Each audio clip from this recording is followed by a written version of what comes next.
Krishna, Hare Krishna, Krishna Krishna, Hare Hare, Rama, Hare Rama, Rama Rama, Hare Hare, Hare Krishna, Krishna Krishna, Hare Hare, Hare Rama, Rama Rama, Hare Hare, Hare Krishna, Krishna Krishna, Hare Hare, Hare Rama, Rama Rama, Hare Hare, Hare Krishna, Krishna Krishna, Hare Hare, Hare Rama, Rama, Hare Hare, Hare Krishna, Krishna Krishna, Hare Hare, Hare Rama, Rama Rama, Hare Hare, Hare Krishna, Krishna Krishna, Hare Hare, Hare Rama, Rama Rama, Hare Hare, Hare Krishna, Krishna Krishna, Hare Hare, Hare Rama, Rama Rama, Hare Hare, Hare Krishna, Krishna Krishna, Hare Hare, Hare Rama, Rama Rama, Hare Hare, Hare Krishna, Krishna Krishna, Hare Hare, Hare Rama, Rama, Hare Hare, Hare Krishna, Krishna Krishna, Hare Hare, Hare Rama, Rama Rama, Hare Hare Krishna, Krishna Krishna, Hare Hare, Hare Rama, Rama Rama,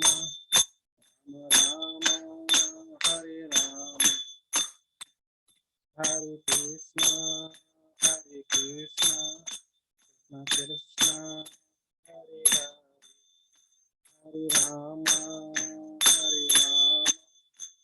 Rama, Hare Hare, Hare Krishna, Krishna Krishna, Hare Hare, Hare Rama,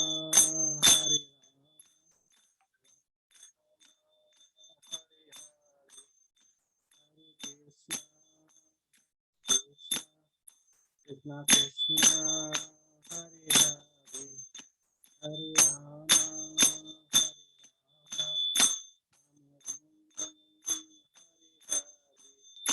Hare Krishna, Krishna Krishna, Hare Hare, Hare Rama, Rama Rama, Hare Hare, Hare Krishna, Krishna Krishna, Hare Hare, Hare Rama,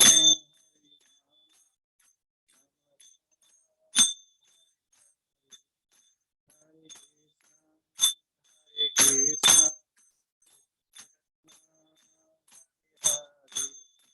Hare Rama, Hare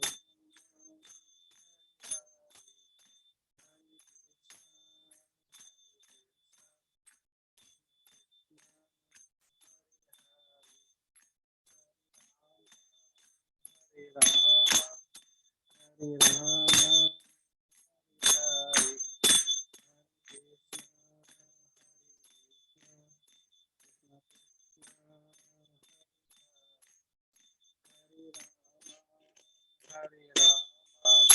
Ram Ram Hare Krishna Hare Krishna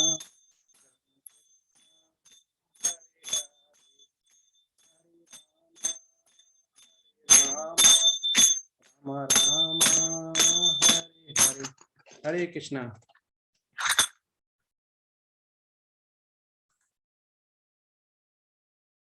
Hare Krishna प्रभु जी। हरे कृष्णा।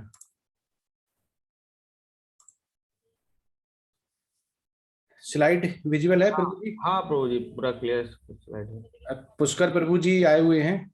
हाँ पुष्कर प्रभु जी, हरे कृष्णा पुष्कर प्रभु जी। उनको unmute करना पड़ेगा।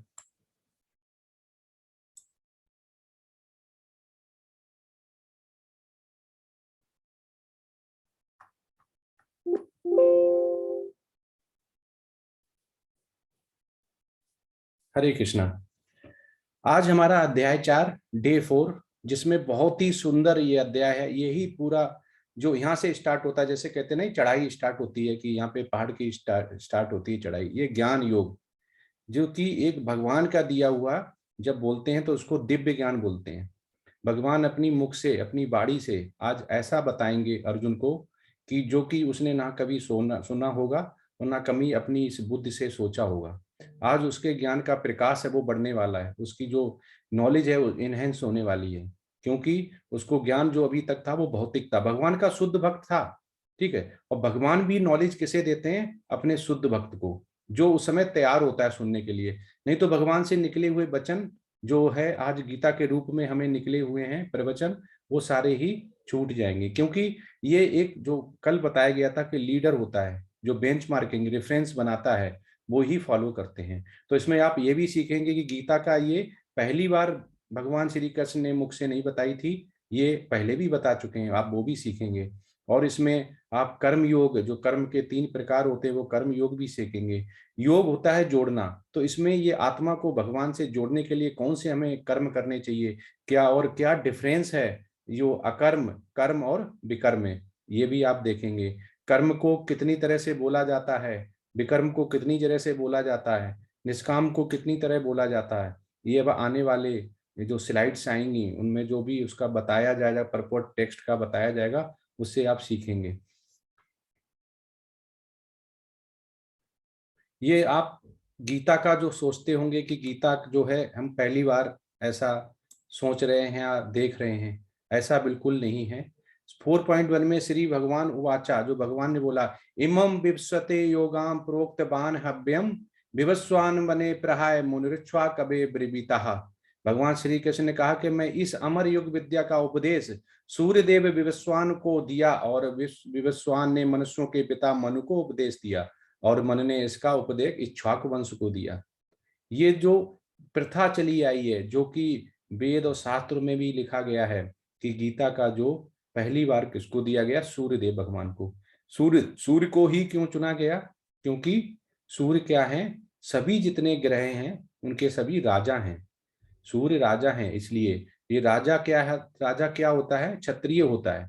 क्षत्रिय कर्तव्य क्या होता है? क्षत्रिय कर्तव्य होता है कि जो भी दुखी और जो भी ऐसा होता है जिसको उनकी शरण चाहिए, जिसको रक्षा चाहिए, रक्षा करता। तो यहाँ पे वो बांट सकते हैं। और ये जब उनको दी गई थी, तो इस गीता का उपदेश और गीता का जो अमृत बोला जाता है वो 20 लाख साल तक चला था।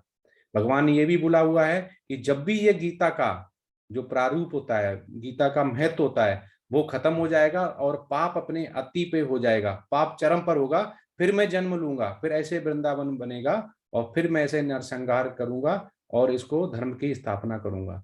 तो ये भगवान ऐसा नहीं है कि अभी जन्म लिया हुआ वृंदावन है तो अगली बार वृंदावन में लेंगे। वृंदावन कहीं भी हो सकता है, भगवान कहीं पे भी जन्म ले सकते हैं। ये भगवान के ऊपर सारा, उनकी लीला के ऊपर होता है कि वो कहाँ पे लेंगे। 4.2 में क्या बोला हुआ है? एवं परंपरा प्रत्यम राज्य विद्वहा सा काले ने मता युगे नष्टा परंतप। भगवान कृष्ण अब कैसे? 4.2 का मतलब क्या है कि भगवान कृष्ण ने किसको दिया है? सूर्यदेव विवस्वान को दिया, उन्होंने मनु को, मनु ने इक्ष्वाकु। इस प्रकार ये परम विज्ञान गुरु परंपरा द्वारा प्राप्त किया गया है और राज ऋषियों ने इसी विधि से इसे समझा, किंतु काल क्रम में यह परंपरा छिन्न हो गई, अतः विज्ञान यथा रूप में लुप्त हो गया लगता है। जैसे हम लोग कहीं पे भी चाहते हैं कि अच्छे स्कूल में, अच्छे कॉलेज में हमें मिले, क्यों? अच्छे टीचर होंगे, अच्छे टीचर होंगे तो क्वालिटी आएगी। तो वैसे ही यहाँ पे है कि भगवान किसको ये सब ज्ञान देते हैं? जो शुद्ध भक्त होता है, जो उनको सुनेगा, जो उनकी परंपरा को मानेगा, और वो परंपरा चली आएगी सदियों तक। जब इसका महत्व कम हो जाएगा, होता क्या है, महत्व क्यों कम होता है? क्योंकि भगवान ने बोला हुआ है कि इस कोई भी जो पृथ्वी पे है, जो मनुष्य हैं, वो दो तरह के होते हैं, या तो शुद्ध भक्त होते हैं या असुर होते हैं। तो वो अपनी जो इंद्रियों को बस में नहीं कर पाता है, फिर वो अपने जो गुण होते हैं उनकी वजह से, सतोगुण हो गया, रजोगुण हो गया, तमोगुण हो गया, तो वो इस जो भक्ति का जो लेवल होता है उससे गिर जाते हैं। तो भगवान को जो इसकी परंपरा है वो बनाए रखनी पड़ती है, इसीलिए उन्होंने दूसरी बार जो कुरुक्षेत्र में इस उपदेश दिया, जिससे कि वहां से अभी तक 5154 साल हो गए हैं, अभी तक गीता बनी हुई है। और श्री चैतन्य महाप्रभु का ने ये बोला था अपने शिष्यों से कि इस गीता के जो श्लोका हैं, गीता का जो परपट है, गीता का जो महत्व है, ये गांव गांव और शहर तक पहुंचाया जाए। ये उनका मूड एंड मिशन था। तो आज हम लोग जो ये देखेंगे कि श्री भगवान ने अर्जुन के जो वार्तालाप हुई, डायलॉग हुआ, उसमें क्या बोला हुआ है। 4.3 में श्री कृष्णा क्या बोलते हैं? आज मैं द्वारा ये प्रचयन योग, यानी परमेश्वर के साथ अपने संबंध का विज्ञान तुमसे कहा जा रहा है, क्योंकि तुम मेरे भक्त तथा मित्र हो, अतः तुम इस विज्ञान के दिव्य रहस्य को समझ सकते हो। भगवान ने कौरवों को क्यों नहीं दिया? वो तो बेकार हो जाता है। ऐसे किसी को नॉलेज देते हैं, आपने रास्ते में किसी को ले लिया कि आओ मैं तुमको साइंस बताता हूँ, तुमको मैं जियोग्राफी बताता हूँ, हिस्ट्री बताता हूँ, उसके लिए किस काम की?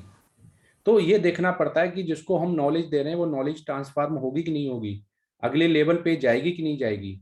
ये सब हम करते हैं, तब हमें पता चलता है कि हम किस श्रेणी में आते हैं।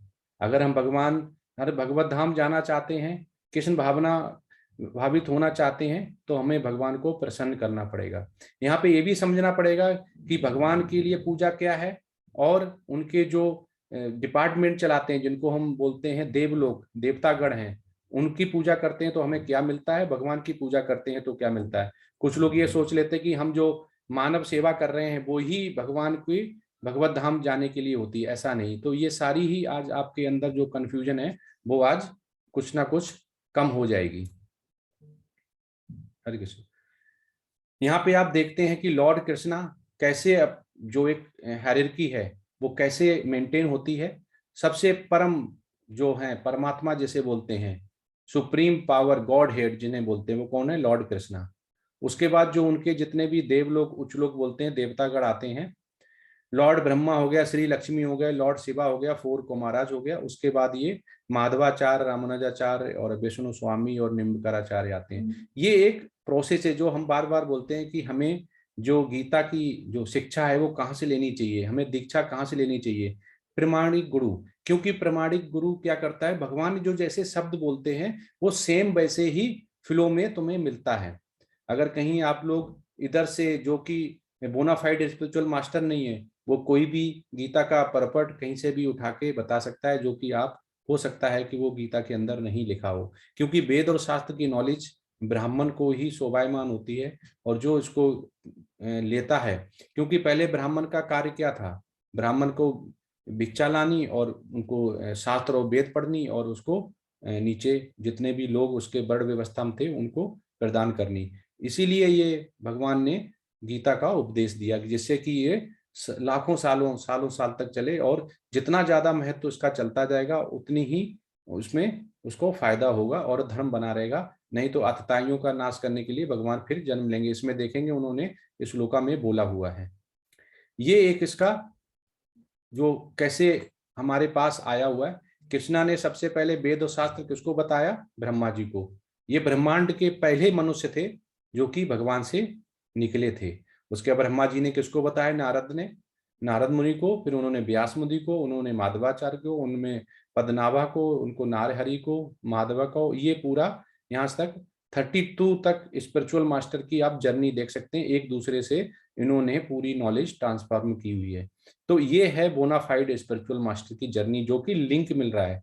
जैसे मैंने पहले भी बताया हुआ है कि मोबाइल अगर चार्ज करना है, उसकी केबल अगर डैमेज है तो चार्ज नहीं होगा। डेटा डेटा लेने के लिए अगर डेटा केबल खराब है तो नहीं होगा। वैसे यहाँ पे हमें भगवत गीता समझने के लिए, भगवत गीता इतना आसान नहीं है समझना। आज ही मैंने डिस्कस किया था एनएनडी प्रभु जी से कि मुझे कुछ दूसरी बुक पढ़नी है और गीता हमारी लगभग समाप्त होने वाली है। तो उन्होंने बोला अभी तो स्टार्ट हुई है, गीता का परपोर्ट समझना है, टेक्स्ट समझना है, इसमें कम से कम नहीं तो 1.5-2 साल लगते हैं। तो हमें ऐसे बताया गया। ऐसा हम कभी सोच लेते हैं कि गीता हमने लेवल 1 में पढ़ ली, मुझे गीता पूरी आएगी, लेकिन गीता के श्लोक के 1-2 पॉइंट हमने समझ लिए। 700 श्लोक और उनका परपट समझने के लिए हमें बहुत टाइम लगेगा, एक एक चीज समझने के लिए कि कोई भी क्वेश्चन है उसका हम आंसर दे पाए। तो इस समय से हमें समझना पड़ेगा। तो जिसमें ये पता चल जाता है कि हम किस लेवल पे हैं, हमें गीता क्या पूरी समझ में आ गई, गीता में वास्तव में यही लिखा हुआ है क्या? गीता का मतलब यही है कि हम भगवान को कैसे भक्ति में ले जाएं, हम पूरे दिन क्या करें? जैसे एक प्रभु जी ने, अमन प्रभु जी ने पूछा हुआ था कि लौकिक अलौकिक में हम ज्यादा सोचते हैं, सन्यासी नहीं, सन्यासी तो नहीं बन जाएंगे। अगर जो कर्मेंद्रियां हैं, इंद्रियों पर अगर कंट्रोल होगा तो इसमें आप गृह अवस्था में भी रहते हुए आप अपने उस सुप्रीम पावर जो गॉड हेड है उसको प्रसन्न कर सकते हैं। उसके लिए जरूरी नहीं संन्यास लें। संन्यास लेने के बाद भी आपने अगर इंद्रियों पे कंट्रोल नहीं कर पाया, एकांतवास में चले गए, इंद्रियों पे कंट्रोल नहीं, तो सब बेकार व्यर्थ हो जाएगा, पहले से भी ज्यादा गिर जाएंगे। क्योंकि कर्म को नहीं छोड़ना है, लेकिन विकर्म भी नहीं करने। तो आगे आने वाले टाइम ये भी पता चलेगा कि विकर्म कर्म क्या होता है। और अर्जुन को ही क्यों चुना उन्होंने, भगवान ने? क्योंकि वे शुद्ध भक्त थे, ठीक है। लेकिन ये असुर के लिए मना है, कि असुर के लिए, क्योंकि ये परम क्या है, ये घुम विद्या है, तो इसलिए उसको समझना संभव नहीं है। लेकिन जो इससे नहीं जुड़ता है, नहीं करता है, जैसे इस क्लास में फर्स्ट डे 200 पीपल थे, आज 67 अभी मैं देख पा रहा हूँ रह गए। इसके मतलब क्या है, जो रह जाएंगे वो मनुष्य योनि के, जो कि भगवान से मिलना चाह रहे हैं, जिनके हृदय में कहीं ना कहीं ये है कि हम समझना चाहते हैं गीता में क्या लगा हुआ है, हमारे हमारे जो सुप्रीम पावर है, गॉड हेड है, उसने क्या बोला हुआ, क्या हम समझ के अपनी स्थिति संभाल सकते हैं, क्या हम कभी ना खत्म होने वाले आनंद में जीवन को जी सकते हैं, जिसमें ये इच्छा शक्ति होगी। जो भगवान से मिलना चाह रहा होगा, जो जन्म मृत्यु से छुटकारा चाह रहा होगा, वो अवश्य भी इससे जुड़ा रहेगा और वो श्रेष्ठ काम करता रहेगा। और वो कैसे करे? अर्जुन जैसा करे, अर्जुन जैसा शुद्ध भक्त बने, और कुछ भी जो फल होता है उसकी इच्छा ना करे, तो उसको भगवान खुद देते हैं। भगवान जो आप प्रहलाद महाराज का देखें, चाहे ध्रुव महाराज का, ध्रुव महाराज ने किसके लिए किया था इतना ज्यादा भगवान को खुश? जब त्याग यज्ञ, क्योंकि उन्हें अपने पिता से भी ज्यादा बड़ा राज्य चाहिए था। लेकिन जब भगवान ने उनको दर्शन दिए, भगवान से उनका वार्तालाप हुआ, इतना हम मोह, इतना ज्यादा उनका जो मोह था वो सारा ही टूट गया, और वो भगवान में समा जाने के लिए आतुर हो गए कि अब मुझे प्रभु कुछ नहीं चाहिए, कुछ भी नहीं चाहिए। भगवान ने बोला ले लो, कुछ भी नहीं चाहिए। तब भी जो बोलते हैं कि ध्रुव तारा जो बोला गया कि मैं तुम्हें एक प्लेनेट देता हूँ कि और उसमें आप रहोगे, उनको गोद में बैठा लिया। ऐसा इतना भगवान दयालु है कि आपको समझ जाता क्या चाहिए, मांगने की जरूरत ही नहीं है। तो अगर भगवान बगैर मांगे मिलता है तो और हमें क्या चाहिए? ये पूरा उसका कैलकुलेशन बताया गया है कि लाइफ ऑफ ब्रह्मा जिसको बोलते हैं, क्योंकि ब्रह्मा ही इसके क्या है, अभी जो हमारे सृष्टि के जो बोलते हैं प्रजापालक, उसको 3.104 ट्रिलियन ईयर्स, 36,000 कल्पास डेज ऑफ ब्रह्मा जिनको बोलते हैं, and equal number of nights, इतना दिन हो गया इतना ही रात होता है। ये क्रिएशन हो गया फुल, ठीक है, डिवास्टेशन हो गया। उसके नीचे कल्प जो आता है, एक डे हो गया ब्रह्मा का और उतनी ही एक नाइट होगी। कल्प जो हो गया 4.32 बिलियन ईयर्स हो गया, इसमें 14, ठीक है, मानवंतरास प्लस 15 संत्यास आता है, is the night same length. उसके बाद नाइट हो गया, दिन हो गया उतना ही नाइट हो गया। उसके बाद जो जंक्चर है 1.72 मिलियन ईयर्स का जो पार्शियल क्रिएशन है, फिर उसके बाद मानवंतरा आ गया, उसका 306.72 मिलियन ईयर्स हो गया, 71 दिव्य युगाज हो गया। उसके बाद दिव्य योग हो गया 4.3 मिलियन ईयर्स, 4 युगाज। ये सारा कैलकुलेशन कहाँ से आया? ये सारे वेद और शास्त्रों से आया। ऐसा वेद और शास्त्र को प्रिजर्व करके रखा हुआ है, इसीलिए ये गीता का इतना महत्व है कि सब कुछ एक एक आपको कैलकुलेशन मिलेगी। फिर दिव्य युग हो गया, उसमें सतयुग हो गया 1.72.8 मिलियन हो गया, त्रेता युग 1.296 मिलियन हो गया, द्वापर युग हो गया 8,64,000 ईयर्स हो गया, और कलयुग की लाइफ कितनी है? 4,32,000 ईयर्स। इसके बाद फिर रोटेट होगा, फिर ऐसे ही ये साइकिल चलती रहेगी। ये ब्रह्मा को अभी जो 100 ईयर्स उनकी लाइफ रखी गई है, ठीक है, नियुक्ता किए गए हैं। उसके बाद ब्रह्मा की 50 साल पूरे हो गए, 50 साल बचे हुए, उसमें कितने पूरे उन्हें और करने, 155.52 ट्रिलियन ईयर्स।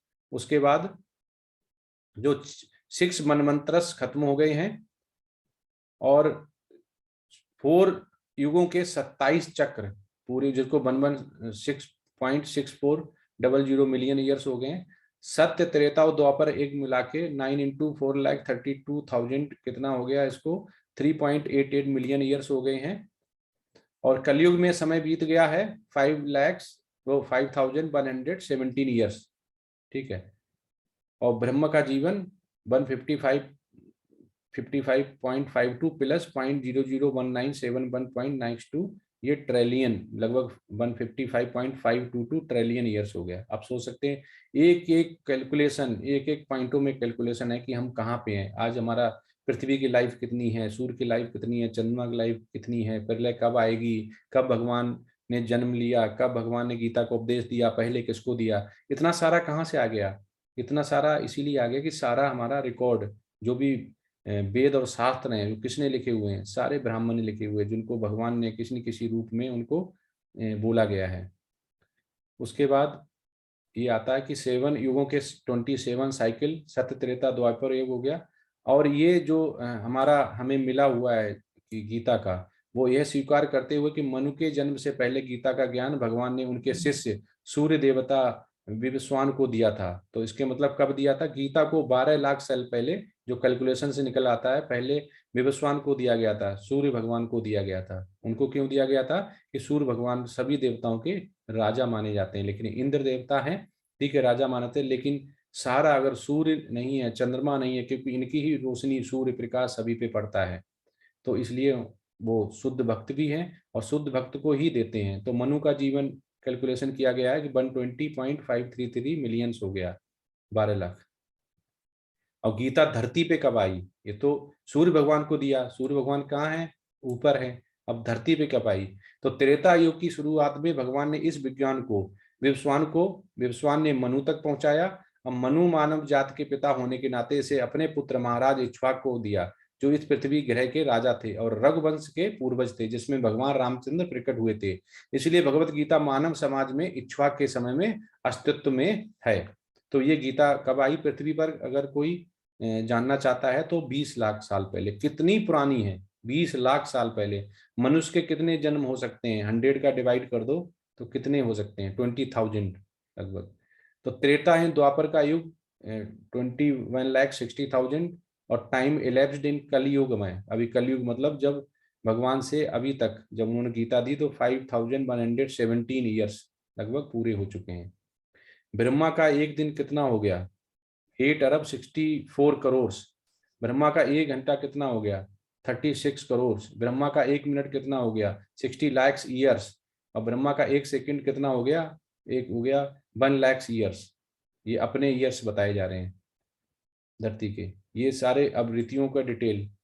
एक कृत्य सेकंड का 34,000वां भाग, एक त्रुट सेकंड का 300वां भाग, 2 त्रुट 1 लब, 2 लब 1 क्षण, 30 क्षण 1 विपल, 60 विपल 1 पल, 60 पल 1 घड़ी, 24 मिनट जिसे बोलते हैं, 2.5 ढाई घड़ी, 1 होरा 1 घंटा, 24 होरा 1 दिवस, 7 दिवस 1 सप्ताह, 4 सप्ताह 1 मास, 2 मास 1 ऋतु, 6 ऋतु 1 वर्ष, 100 वर्ष 1 शताब्दी, 10 शताब्दी 1 सहस्त्राब्दी, 432 सहस्त्राब्द, 1 युग कलयुग, और 2 युग के बराबर द्वापर युग, 3 युग के त्रेता युग, और 4 युग कृता युग सतयुग। ये ऐसे पूरा इसका वर्णन किया गया है। पर अब यहाँ पे बताते हैं कि आप जो कहते हैं पर कैसे, क्वेश्चन मार्क हो गया कि आप मेरे समकालीन हैं, कृष्ण पहचान लोगों को कैसे सिखा सकते हैं, कृष्ण द्वापर युग में है। अब अर्जुन को ये पता था कि ये, अर्जुन जानते थे कि मैं ऐसा क्वेश्चन पूछने जा रहा हूँ, वो शुद्ध भक्त थे, वो जानते थे। वो ये कहना चाह रहे हैं कि हे भगवान, आप तो इतनी उम्र कम है, हमारे सामने खड़े हुए हैं, ठीक है। उन्हें पता था तब भी ये क्वेश्चन कर रहे हैं, क्योंकि चैप्टर 10 में आप देखेंगे कि अर्जुन को पता था, वो बोलेंगे मुझे पता था भगवान, तब भी हमने ये साहस करके ये क्वेश्चन पूछा, आपको परेशान किया कि आप तो इतने अभी हैं और इतने वृद्ध सूर्य भगवान को आपने कैसे दे दिया। अब वो भगवान बताएंगे उनको कि मैंने कैसे दिया हुआ है, क्योंकि भगवान तो परम परमात्मा है, ऑल क्रिएटर्स हैं, गॉड है, सुप्रीम पावर है। अब वो बताएंगे कि कैसे दिया। तो ये 4.6 में अजोयप सन व्यापतमा भूतानाम ईश्वरो अर्पिसन प्रकृतम स्वामदिष्टाय संभाव्याते में आया। यद्यप मैं अजन्मा तथा अविनाशी हूँ और मैं यद्यप मैं समस्त जीवों का स्वामी हूँ, तो भी मैं प्रत्येक युग में मैं अपने आदि रूप में प्रकट होता हूँ। वो युग में क्या बोलते हैं कि मैं जन्म लेता हूँ। वो जन्म किसी भी रूप में हो सकता है। ठीक, उनके आगे युगा भी आएंगे कि युगावतार जिन्हें बोलते हैं। कैसे कृष्णा प्रकट हुए वो भी पता चलेगा। 4.7 में यदा यदा ही धर्मस्य ग्लानिर्भवति भारत अभ्युत्थानाम धर्मस्य तदा मनम सृजाम्यहम्। हे भरतवंशी, जब भी मैं और जहां भी धर्म का पतन होता है और अधर्म की प्रधानता होने लगती है, तब तब मैं अवतार लेता हूँ। तो इसीलिए उन्होंने द्वापर, त्रेता, सतयुग सभी में अवतार लिया है। ठीक है, अभी और कलयुग में भी वो अगर आतिताई बढ़ेंगे, चाहे खत्म होने पे 4,32,000 है, वो फिर आएंगे और संगार करेंगे। तो ये हर रूप में लेने रहते हैं। जैसे महात्मा बुद्ध का भी, वो भी उनके ही अवतार थे कि जब इसका वेद और शास्त्रों की आड़ लेके बहुत ज्यादा हिंसा होने लगी, तब महात्मा बुद्ध आए और उन्होंने अहिंसा का उपदेश दिया। तो जब भी जिस तरह की मनुष्य को बचाने के लिए, अपने भक्तों को बचाने के लिए आते हैं, तो वो ऐसा हमेशा ही उद्धार करने के लिए जन्म लेते रहेंगे। 4.8 में परित्यागाय साधुनाम विनाशाय चा दुष्कृताम धर्म संस्थानार्थ व्यय संभवावी उगे उगे। भक्तों का उद्धार करने के, दुष्टों का विनाश करने तथा धर्म की फिर से स्थापना करने के लिए मैं हर युग में प्रकट होता हूँ। कभी कभी ये आता है कि क्या कृष्णा ने जन्म लिया देवकी माँ के यहाँ, तो क्या वो कंस को मारने आए थे? वो एक साथ दो काम जिसे बोलते हैं, अपने शुद्ध भक्त को रक्षा करने भी आए थे, और देवकी माँ का उनके ऊपर ऋण था कि उन्हें हजारों सालों तक उनकी तपस्या की कि भगवान रूप में वो हमारे कोख से जन्म लें। इसलिए वो तीसरी बार उन्होंने जन्म लिया, पहले बार नृत्यपा और दूसरे बार उसका शरीर पे, और तीसरी बार उन्होंने कृष्ण के नाम से, जो कि गर्ग मुनि ने श्याम सुंदर था उनका रखा हुआ, तीसरी बार था। उन्होंने जब वो ब्रह्म रूप अपना दिखाया, तो माता ने हाथ जोड़ के बोले कि हे प्रभु, मैं तो चाहता था कि आप बालक रूप में आएंगे और मैं माँ जैसा प्यार करूंगी, तो अगर आप मुझ पर कृपा करते हैं तो ये अपना जो विष्णु रूप है, महारूप है, वो उसको आप प्रकट ना करके मेरे बच्चे जैसे बन जाए। मैं माँ का सुख चाहती हूँ। क्योंकि वो शुद्ध भक्त इतने सालों तक, उससे पूर्व जन्म में सालों तक तपस्या की, उन्होंने हजारों सालों तक तपस्या की, इसलिए उनके जन्म लिया। तो भगवान ने उनका तुरंत ही जो भी उन्होंने बोला वो सुना, और वो बच्चे के रूप में हो गए। उसके बाद वो वहां से गोकुल में जो है कि जेल से गए थे। तो ये सारा क्या है? ये भगवान की सारी लीला है। भगवान कब प्रकट होंगे, कैसे प्रकट होंगे, कहाँ जाएंगे, कैसे करेंगे। वो जब पृथ्वी पे आते हैं, उससे पहले सारे उनके जो भी देवतागण हैं उनके, और उनके शुद्ध भक्त हैं, वो पूरा ही पहले भेज के उनके आसपास जितनी होती सारी लीलाओं के लिए पूरी ही तैयारी कर लेती, जिसमें कि योग माया उनका पूरा ही साथ देती है। कृष्ण का कृष्ण को जानने का क्या लाभ है? अभी आता है कि कृष्ण को हम क्यों जाने, गीता को हम क्यों पढ़ें, क्या लाभ है? तो यहाँ पे आपको लाभ हानि का भी बताया जाएगा कि लाभ ही है, क्योंकि वो परम नियंता है। श्लोका 4.9 में जन्म कर्म चा में दिव्य मेमम यो वेत्ति तत्वतः त्यक्त्वा देहम पुनर्जन्म नयति मामेत सोअर्जुन। हे अर्जुन, जो मेरे आविर्भाव तथा कर्मों की दिव्य प्रकृति को जानता है, वह इस शरीर को छोड़ने पर इस भौतिक संसार में पुनः जन्म नहीं लेता, अपुद मेरे सनातन धाम को प्राप्त होता है। तो भगवान खुद कह रहे हैं। कल एक प्रभु जी ने पूछा हुआ था कि क्या वर्णन है, क्या गोकुल जो हम बोल रहे हैं कि गोदाम है, वो गोकुल धाम है क्या, वृंदावन है क्या, गोलोका है क्या, कोई किंगडम ऐसा है? तो भगवान ने यहाँ पे बोला हुआ है 4.9 में कि जो मुझ में कृष्ण भावना भावित हो जाता है और अपने इंद्रियों पे कंट्रोल करता है, इस भौतिक संसार में वो जन्म नहीं लेता है। जन्म मृत्यु की जो साइकिल है उससे छुटकारा हो जाता है, अपुत मेरे सनातन धाम को प्राप्त होता है। कौन से धाम को? जो किंगडम बोला गया है, सनातन धाम मीन्स गोलोका, वृंदावन जैसे बोलते हैं, बैकुंठा जैसे बोलते हैं, वहां पे लेता है और आनंदमय जीवन को जीता है। तो ऐसा ये यहाँ पे भगवान ने खुद 4.9 में बोला हुआ है। कृष्ण और हमारे बीच अंतर क्या है? अब कुछ लोग बोलते हैं कि वो भी साकार रूप में है, अर्जुन के सामने खड़े हुए थे, तो उनमें हमारे में फर्क क्या है? कृष्ण का स्वरूप आध्यात्मिक है और हमारा स्वरूप अस्थाई है। आपने देखा होगा या पिक्चर या फोटो गीता में कहीं पे भी, जब वो युद्ध लड़ रहे थे, जिस समय कुरुक्षेत्र का युद्ध हो रहा था, उसी समय उनकी एज बहुत ज्यादा थी, लेकिन आपने कभी भी उनको 25 या 30 साल से ज्यादा का उनका कोई भी पिक्चर या फोटो या कोई भी मूर्ति नहीं देखी होगी। क्योंकि वो क्या है, वो स्वरूप आध्यात्मिक है, ट्रांसडेंटल है, वो ट्रांसडेंस में रहते हैं, वो कभी भी बूढ़े वृद्ध नहीं होते हैं, ऐसी उनके पास शक्ति है। और उनके पास, हम माया द्वारा नियंत्रित होते हैं, कृष्ण है माया के नियंत्रक। हम माया द्वारा नियंत्रित होते हैं, जिसमें हमारा इंद्रियों इंद्रियों का नहीं रहता, भौतिक सुख के लिए हमें चाहिए, लेकिन ऐसा नहीं। वो माया किसके अधीन है? माया खुद कृष्ण के अधीन है, तो उनपे किसी भी माया का वो नियंत्रक है। जैसे ऐसे बताएं, राजा, राजा सभी को दंड देता है, राजा के अधीन सभी होते हैं, सभी जितने भी उसके प्रजा होती है अधीन होते हैं, चाहे वो मंत्री हो, चाहे वो प्रजा हो, खेत हो, चाहे कुछ भी हो, जमीन हो, सब राजा के अधीन होता है। राजा को कोई दंड नहीं दे पाता है, राजा को कोई दंड देता है नहीं। इसी तरह भगवान जो हैं वो परम राजा हैं, सारी सृष्टियों के उपभोक्ता हैं, वो ऑल क्रिएटर्स हैं, परम नियंता हैं। सारे देवतागण जो हैं उनको उन्होंने काम दे रखा है। अगर हम कोई पूजा पाठ करते हैं, मानव सेवा करते हैं, जिसमें कि कृष्ण भावना भावित नहीं है, सकाम कर्म करते हैं, तो हम कहाँ जाते हैं? उच्च लोका जाते हैं। तो ये कभी गलत फहमी होती है कि हम बहुत अच्छे काम कर रहे हैं, हमें मन पर हमें फल क्यों नहीं मिल रहा है, हमें शांति क्यों नहीं मिल रही है। तो उसमें क्या होता है? प्रॉस्पेरिटी तो आती है, पैसा आता है, प्रॉस्पेरिटी आती है, क्योंकि आप जाने अनजाने में चाहते तो हैं गोलोक वृंदावन भगवान से मिलना, लेकिन आप उच्च लोका जाने के आतुर रहते हैं और किसके पूजा पाठ करते रहते हैं? आप उनकी देवताओं की पूजा पाठ करते रहते हैं, मानव सेवा करते रहते हैं। पर यहाँ पे भगवान बताएंगे कि मुझ तक आने का रास्ता क्या है, क्या कर्म करने चाहिए। इस श्लोका 4.11 में क्या बोला गया है कि ये यथा माम प्रवदन्ते तांस्त दैव भजा में हम मम वर्तान वर्तन्ते मनुष्या पार्थ सर्वसाह, कि जिस भाव से सारे लोग मेरी शरण ग्रहण करते हैं, उसी के अनुरूप मैं उन्हें फल देता हूं। हे पार्थ, प्रत्येक व्यक्ति सभी प्रकार से मेरे पथ का अनुगमन करता है। यहाँ पे तात्पर्य क्या है? कोई एक भक्त कृष्ण को परम स्वामी के रूप में चाह सकता है, तो दूसरा अपने सखा के रूप में, तीसरा अपने पुत्र के रूप में, और चौथा अपने प्रेमी के रूप में। कृष्ण सभी भक्तों को समान रूप से उनके प्रेम की प्रगाढ़ता के अनुसार फल देते हैं। कृष्ण किसी से भेदभाव नहीं करते हैं। अगर आप कृष्ण की भक्ति करेंगे तो आपको भी उतना ही वो शुद्ध भक्त मानेंगे। कोई दूसरा करेगा, तरीके अलग अलग हो सकते हैं, लेकिन मार्ग एक ही हो, जो ऑब्जेक्टिव होता है वो कृष्णा होता है, कि हमें भगवत धाम जाना होता है। ठीक है, तो ऐसे के लिए होते हैं। नित्यो नित्यानाम ईश्वर, ठीक है, ईश्वर क्या है? वो एक है। ईश्वर परमा कृष्णा, कृष्ण ही एकमात्र परमेश्वर हैं। तो ये बोला गया है कि ब्रह्म संहिता में कि कौन है।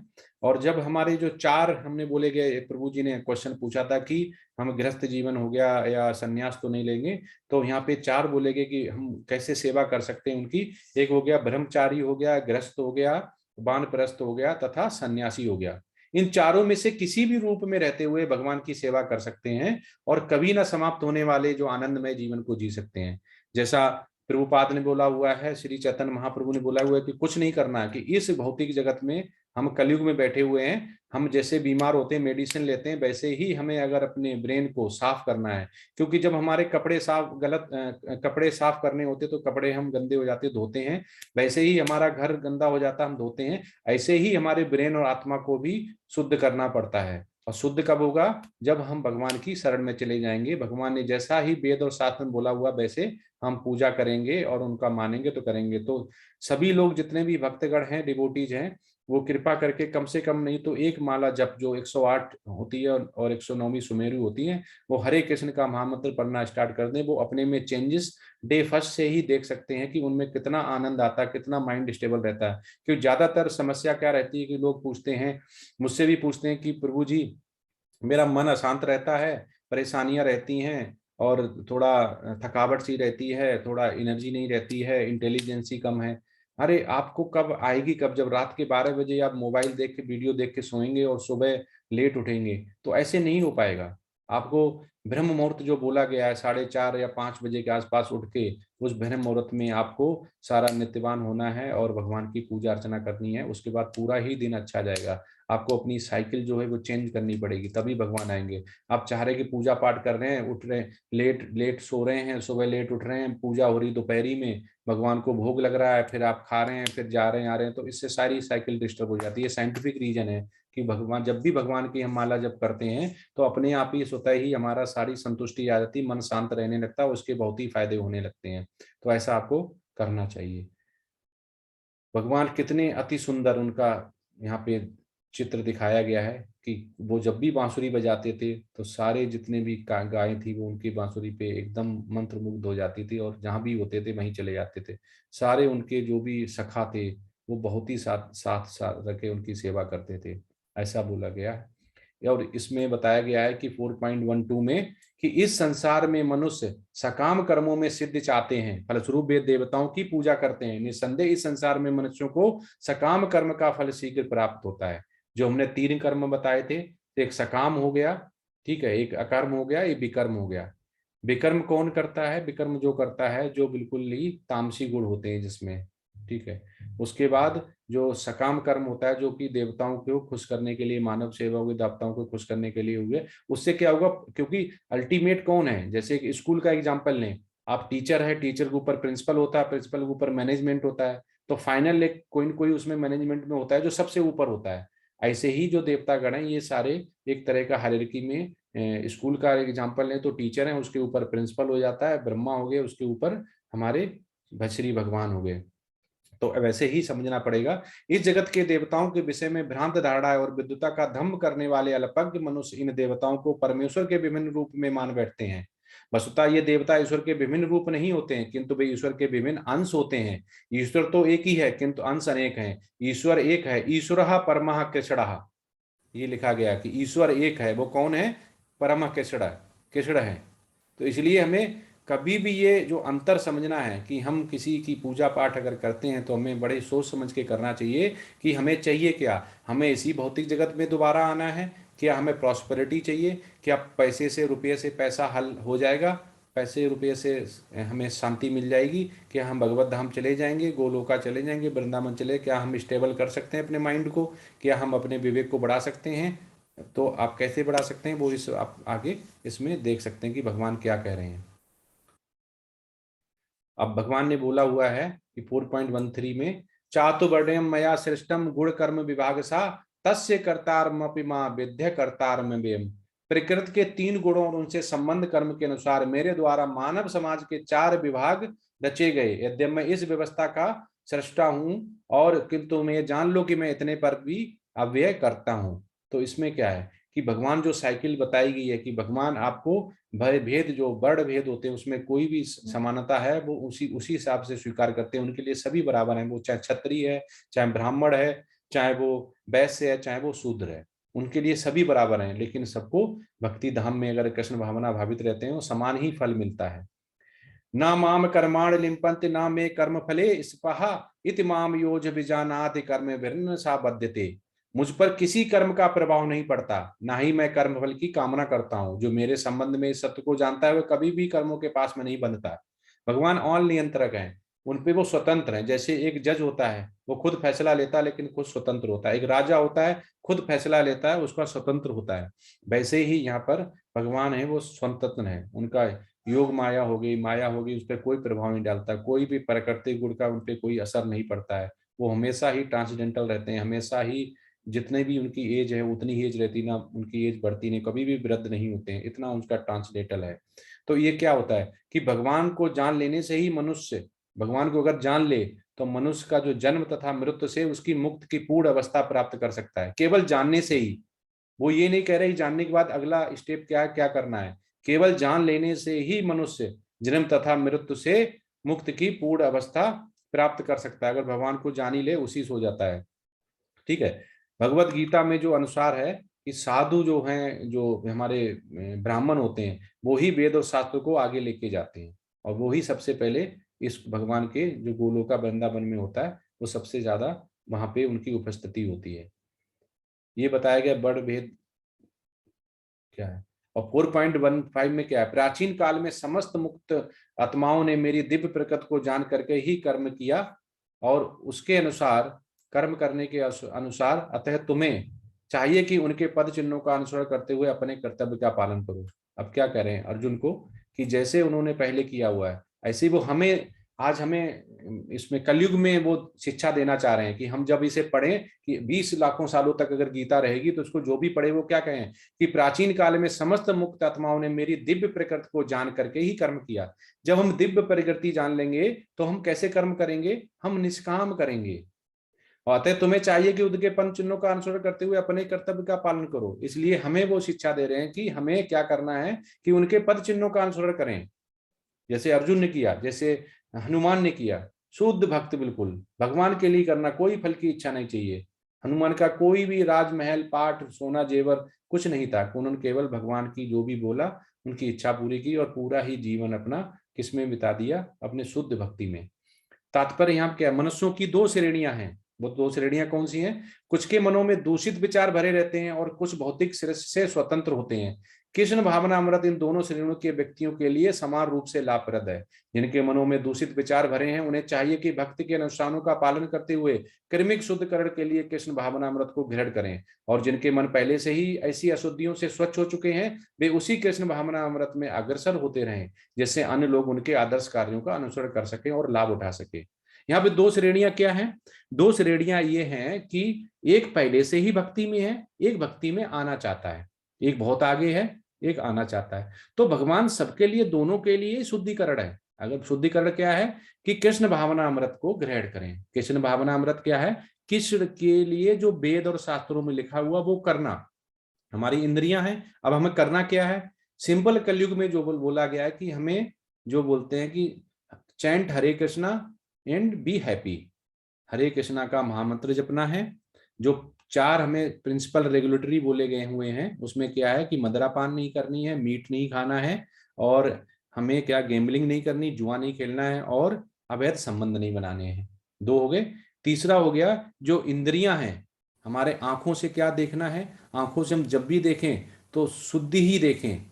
आसपास हम अपने संकीर्तन करते हुए शुद्ध भक्त देखें, भगवान की मूर्ति देखें, विग्रह देखें।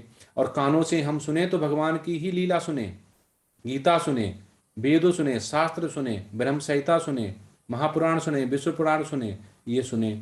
और उसके बाद हम और मुख से क्या हम बोलें, और जब भी हम खाएं जिह्वा से, जब भी मुख से खाएं तो हम क्या कहें, प्रसादम, प्रसाद। हाथ हो गए, हाथों से हम क्या करें, भगवान की जो भी उनके मंदिर हो गया, विग्रह हो गए, उनकी साफ सफाई करना, उनको उनके लिए भोजन तैयार करना, प्रसादम तैयार करना, ये हो गया। ये जो इंद्रियां हैं इनको तीन को ही अगर आप कंट्रोल कर लेते हैं तो आप कृष्ण भावना अमृत जो बोला गया उसको ग्रहण कर सकते हैं और सभी भी अशुद्धि आप काट सकते हैं। तो भगवान बोलते हैं कि अकाहम सर्व कारो मां मोक्ष कान्हा उतर दाही ती ब्रेड भक्त योदन एजेत पुरुषा परम।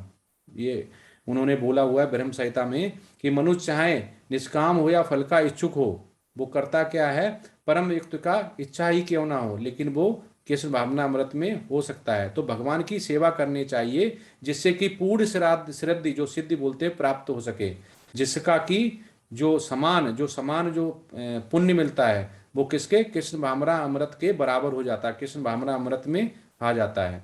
तो इसके लिए ऐसा जरूरी नहीं कि आप ब्रह्मचारी हैं, गृहस्थ हैं, वानप्रस्थ हैं, सन्यासी हैं, कुछ भी हो सकते हैं।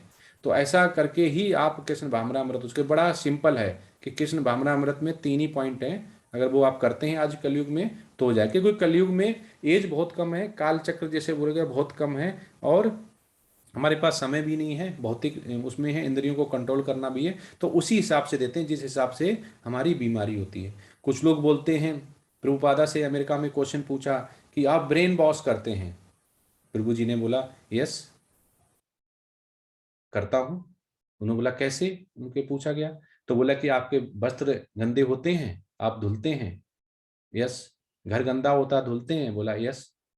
तो यहाँ पे आपकी मन में भी, आपकी बुद्धि में भी इतना गंदा भरा हुआ है, गंदे विचार अगर नहीं होते तो आप शुद्ध भक्त होते।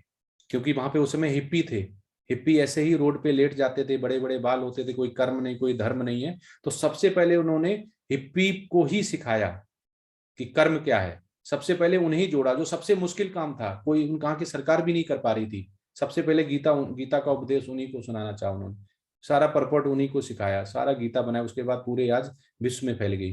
तो यह भी क्या होता है कि कृष्ण भावना अमृत में जो शुद्ध भक्त होता है उसके लिए कुछ भी कठिन नहीं होता है, उसकी भगवान भी इच्छा पूरी करते हैं, भगवान उसकी मदद करते हैं। तो इसलिए हमें उनका, जो भी हमारे स्पिरिचुअल मास्टर हैं, हमारे जो भी पहले से वेद और शास्त्र सीखे हुआ है, उनके कार्यों का अनुसरण करें और उससे हम लाभ उठा सकें। ये बताया गया कर्म का, कि कर्म हमारे कर्तव्यों का, कर्म तो हम करेंगे ही, हम आए हैं तो कर्म तो करेंगे ही। कर्म हमारे कर्तव्यों और कार्यों को महान या छोटे से हो सकते हैं, कुछ भी हो सकते हैं। कर्म हमारे कर्तव्यों और कार्यों को करने में महान या छोटे हो सकते हैं। कर्मणो हा पे बोध व्ययम चा विकर्मणः अकर्मण चा बोध भया ज्ञान कर्मणो गतिः। कि कर्म की बारीकियों को समझना अत्यंत कठिन है, क्योंकि जो कर्म बहुत ही मिले हुए होते हैं, कि हम करते हैं उसी में सकाम भी हो सकता है, उसी में अकर्म भी हो सकता है, उसी में विकर्म हो सकता है। इन तीनों को, कर्म को समझना बहुत जरूरी है। तो गीता इतना इजी नहीं है कि आपने एक दो क्लास ज्वाइन करी और उसके बाद बोले गीता मुझे आ गई, नहीं। गीता को समझने में 1.5 साल लगता है, पूरा 1.5 साल। उसके बाद भी हो सकता है कि कुछ क्वेश्चन ऐसा आ जाए कि उसका हम जवाब भी ना दे पाए। तो कर्म की बारीकियों को समझना अत्यंत कठिन आता है। मनुष्य को चाहिए कि वो ये ठीक से जाने कि कर्म क्या है और विकर्म क्या है और अकर्म क्या है। विकर्म ऐसी क्रियाएं करना जो कि अनुशासित नहीं है, या तो स्वयं लाभ के लिए, दूसरों के परेशान करने के लिए। ठीक है, जैसा एग्जाम्पल बताया गया कि स्ट्रिक्टली नो पार्किंग, मतलब यहाँ पार्किंग नहीं करनी है, लोग लगा के चले गए। तो ये यहाँ पे एग्जाम्पल दिया गया भौतिक के लिए। मतलब यहाँ कहना चाह रहे हैं कि जो वेद और शास्त्र में लिखा हुआ है वो अगर नहीं करते हो तो वो विकर्म में आ जाता है। अकर्म क्या होता है कि अकर्मा जो भक्ति के साथ काम करें, भक्ति के साथ काम करें, जो निष्काम, जिसकी फल की इच्छा ना हो, भगवान के लिए करना। भगवान मुझे कोई फल नहीं चाहिए, मैं तो बस कृष्ण भावना भावित होना चाहता हूँ, कृष्ण भावना अमृत में डूबना चाहता हूँ, मुझे कुछ नहीं चाहिए बस। भगवान उसके हिसाब से अब जितना नहीं मांग रहे होंगे उससे ज्यादा देंगे। ध्रुव महाराज को देखो, प्रहलाद महाराज को क्या नहीं दिया। कर्म हमारे कर्तव्यों और कार्यों को करना, वे महान या छोटे हो सकते हैं, ये हमारे बड़ व्यवस्था के हिसाब से हमें क्या करना है उसके हिसाब से आते हैं। उसके बाद 4.17 में क्या बोला गया है कि कर्मणो हाप बोधभ्यम चा कर्मण अकर्मण से बोधभ्या गहना कर्मणो गतिहा। तो ये कर्म की जो होते हैं, कि कर्म को समझना बहुत जरूरी होता है।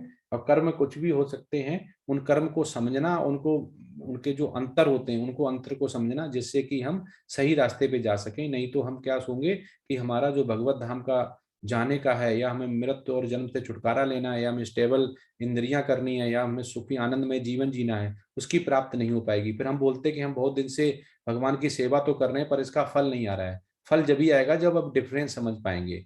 तो जैसे क्वेश्चन होता है, उस क्वेश्चन को अगर समझ पाएंगे तभी उसका सोल्यूशन निकलेगा।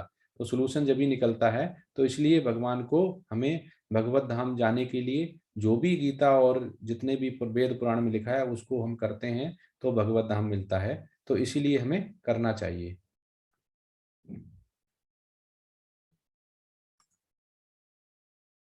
कर्म की बारीकियों को समझना अत्यंत कठिन है, अतः मनुष्य को चाहिए कि वो ये ठीक से जाने कि कर्म क्या है, विकर्म क्या है, अकर्म क्या है।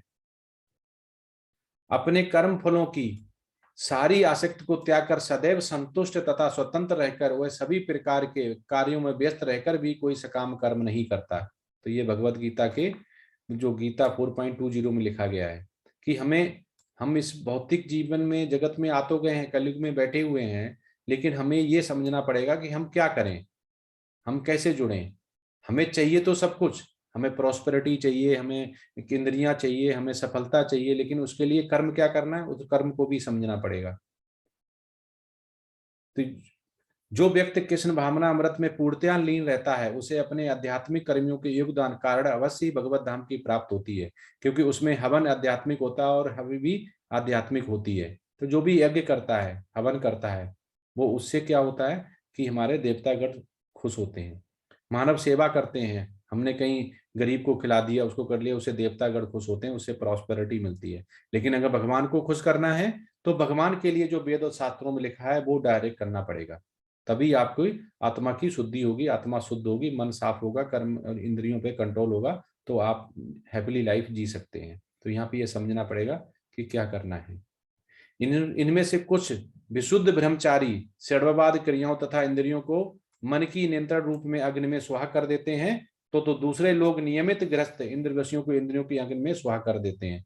यहाँ पे बोला गया है कि जब भी भगवान के लिए कुछ लोग जो नियमित ग्रस्त होते हैं इंद्र विषयों के इंद्रियों में, जो इंद्रियों का कंट्रोल है उसको कंट्रोल कर लेते हैं, उसको अग्नि में स्वाहा कर देते हैं, और वो पूरा ही, चाहे वो ग्रस्त में हो, चाहे वो ब्रह्मचार्य में हो, चाहे वो वानप्रस्थ में हो, चाहे वो सन्यासी हो, वो किसी में भी हो, ग्रस्त वाले भी कर सकते हैं। तो वो क्या करते हैं, जो इंद्र विषयों, इंद्रियों पर कंट्रोल करके इंद्रियों को अग्नि में स्वाहा कर देते हैं और भगवान की पूजा पाठ में लग जाते हैं। ऐसा मुश्किल काम नहीं है, इंद्रियों पे कंट्रोल कर सकते हैं। भगवान ये बोला हुआ मुश्किल तो है पर संभव है, तो हमें वो समझना पड़ेगा कि संभव कैसे होता है। व्रत करें, कठोर व्रत अंगीकार करके कुछ लोग अपनी संपत्ति का त्याग करके, कुछ कठिन तपस्या द्वारा, कुछ अष्टांग योग पद्धति के अभ्यास द्वारा अथवा दिव्य ज्ञान में उन्नत करने के लिए वेदों के अध्ययन द्वारा प्रबुद्ध बनते हैं। बहुत मेहनत करते हैं, बहुत त्याग करते हैं, बहुत ज्यादा करते हैं। जैसे देवकी माँ ने बहुत ज्यादा ही त्याग किया था, बहुत ज्यादा पूजा पाठ की थी, सालों तक, हजारों साल, सैकड़ों साल, तब उनको भगवान ने जन्म लिया। तो इतना आसान नहीं होता है कि हम सोचें कि हमने अभी पूजा पाठ स्टार्ट कर दी और आंखें बंद करें कि भगवान हमारे सामने प्रकट हो जाएं, क्योंकि भगवान दास नहीं है, हम दास हैं। तो हमें ये समझना पड़ेगा कि हमें कैसे काम करना है। हे कुरुश्रेष्ठ, जब यज्ञ के बिना 4.2 के बिना इस लोक में या इस जीवन में ही सुखपूर्वर नहीं रह सकता, तो फिर अगले जन्म में कैसे रह सकेगा।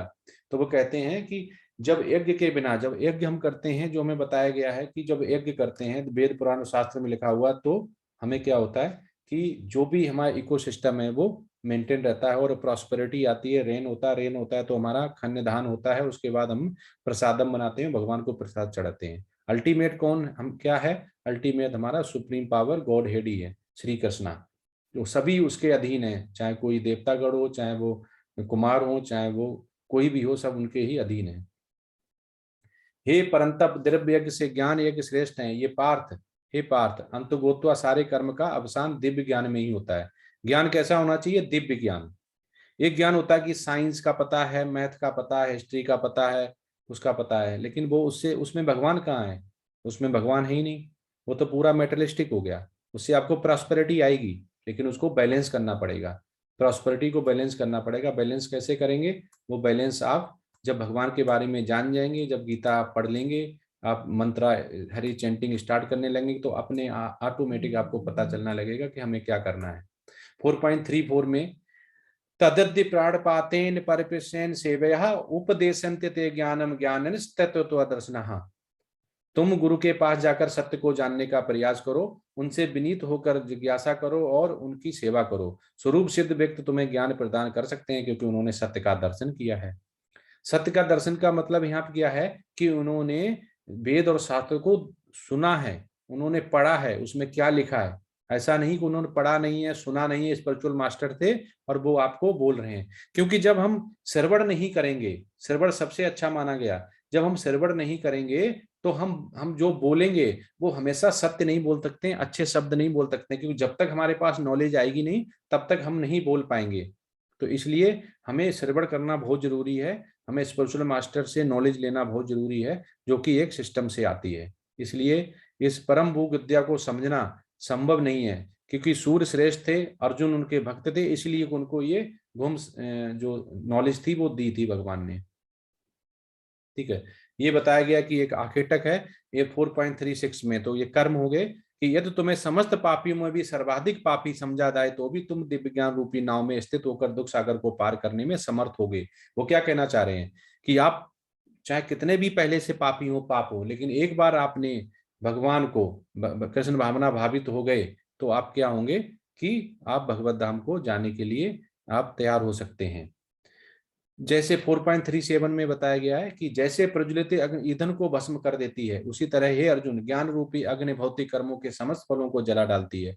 यहाँ पे देखो चीटियां जा रही, उनके ऊपर रख लिया कि कहीं वो मर ना जाए कि नारद मुनि आए हुए। दूसरी तरफ एक आकेटक है, उनको उन्होंने दिया था ज्ञान, तो वो उसने सारा कुछ आकेटक छोड़ के वो भगवान के लिए पूजा पाठ करने लगा। तो आप किसी भी स्थिति में ये कहा जा रहा है किसी भी स्थिति में हो, आप कभी भी इस स्थिति से उठ के भगवान की सेवा अर्चना पूजा अर्चना कर सकते हैं। और गीता को समझना इतना मुश्किल नहीं है, समझ के उसको आप अपनी दैनिक प्रक्रियाओं में यूज करके, ये बहुत ही अच्छा, इतना अच्छा वेद, इतना अच्छा शास्त्र है कि इसको पढ़ के आप अपनी लाइफ को यहाँ पे भी, भौतिक जीवन कलयुग में भी भगवान से जुड़ सकते हैं।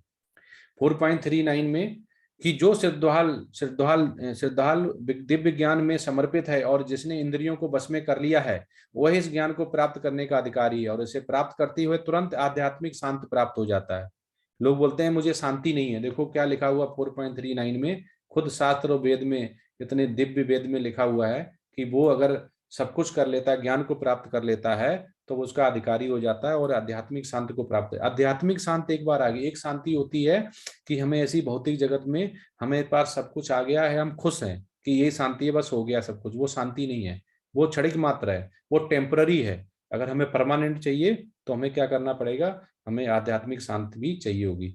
जो व्यक्ति कृष्ण भावना अमृत में पूर्णतया लीन रहता है, उसे अपने आध्यात्मिक कर्मों के योगदान के कारण अवश्य ही भगवत धाम की प्राप्त होती है, क्योंकि उसमें हवन आध्यात्मिक होता है और हव भी आध्यात्मिक होती है। 4.41 में जो व्यक्ति अपने कर्म फलों का परित्याग करते हुए भक्ति करता है, कर्म फल मतलब इच्छा नहीं करता है, और जिसके द्वारा संशय दिव्य ज्ञान द्वारा विनष्ट हो चुके होते हैं, वही वास्तव में आत्मपरायण है। हे धनंजय, वह कर्मों के बंधन से नहीं बंधता है। जो भगवान को कृष्ण भावना भावित हो जाता है, वो समझ जाता है कि गीता में क्या लिखा है। भगवान इतना दिव्य ज्ञान दे रहे हैं अर्जुन को कि वो समझ जाते हैं कि मुझे कर्म क्या करने हैं, क्योंकि भगवान यहाँ पे बोल रहे हैं कि तुम कर्म करो, तुम क्षत्रिय का धर्म निपटाओ, ठीक है, हम हैं। तो वहां अर्जुन को जो उनके गुरु हैं, गुरु कौन है, जो उनको इस समय शिक्षा दे रहे हैं, श्री कृष्ण भगवान। तो कृष्ण भगवान जब बोल रहे हैं तो वो कार्य करना चाहिए कि सारे उसकी फल का है, वो कौन होगा भोक्ता, वो श्री कृष्ण होंगे। तो उसको वो पाप नहीं लगेगा, क्योंकि उधर आतिताई हैं और भगवान बोल रहे हैं, भगवान खुद बोल रहे हैं, इसलिए उन्हें युद्ध करना चाहिए। यहाँ पे ये सार बताया गया कि हमें कर्म फल में, और अतएव तुम्हारे हृदय में अज्ञान के कारण जो संशय उठे हैं, उन्हें ज्ञान रूपी शस्त्र से काट डालो। हे भारत, तुम योग से समन्वित होकर खड़े हो और युद्ध करो। भगवान कितना अच्छा बोल रहे हैं कि ज्ञान रूपी शस्त्र से काट डालो। जब हमें अज्ञानता रहती है तभी हम मूर्खता जैसे बातें करते हैं, ठीक है।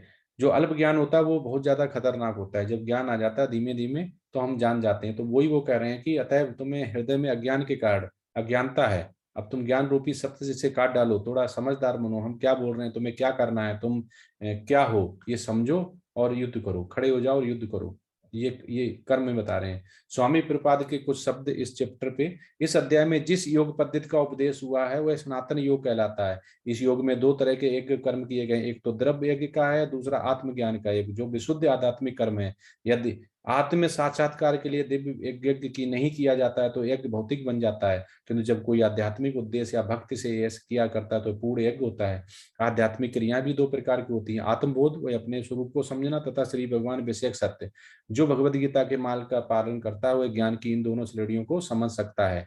उसके लिए भगवान के अंश स्वरूप आत्मज्ञान को प्राप्त करने में कोई कठिनाई नहीं होती। ऐसा ज्ञान लाभप्रद है, और क्योंकि ऐसा व्यक्ति भगवान के दिव्य कार्यकलापों को समझ सकता है, इस अध्याय के प्रारंभ में स्वयं भगवान ने अपने दिव्य कार्यकलापों का वर्णन किया। जो व्यक्ति गीता के उपदेशों को नहीं समझ सकता है वह श्रद्धाविहीन है, और जो भगवान द्वारा उपदेश देने पर भी भगवान के सच्चिदानंद स्वरूप को नहीं समझ पाता, तो यह समझना चाहिए कि वह निपट मूर्ख है। कृष्ण भावनामृत के सिद्धांतों को स्वीकार करके अज्ञान को क्रमशः दूर किया जा सकता है। ये प्रभुपाद ने ये बोला हुआ है इस चैप्टर के ऊपर। हरे कृष्णा।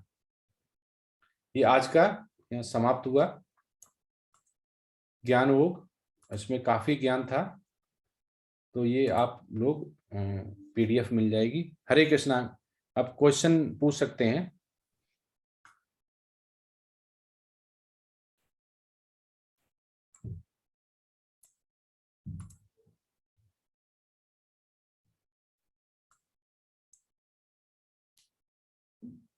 हरे कृष्णा प्रभु जी। हरे कृष्ण प्रभु जी। हाँ। आदित्य पांडे माता जी, कृपया अपना सवाल पूछिए।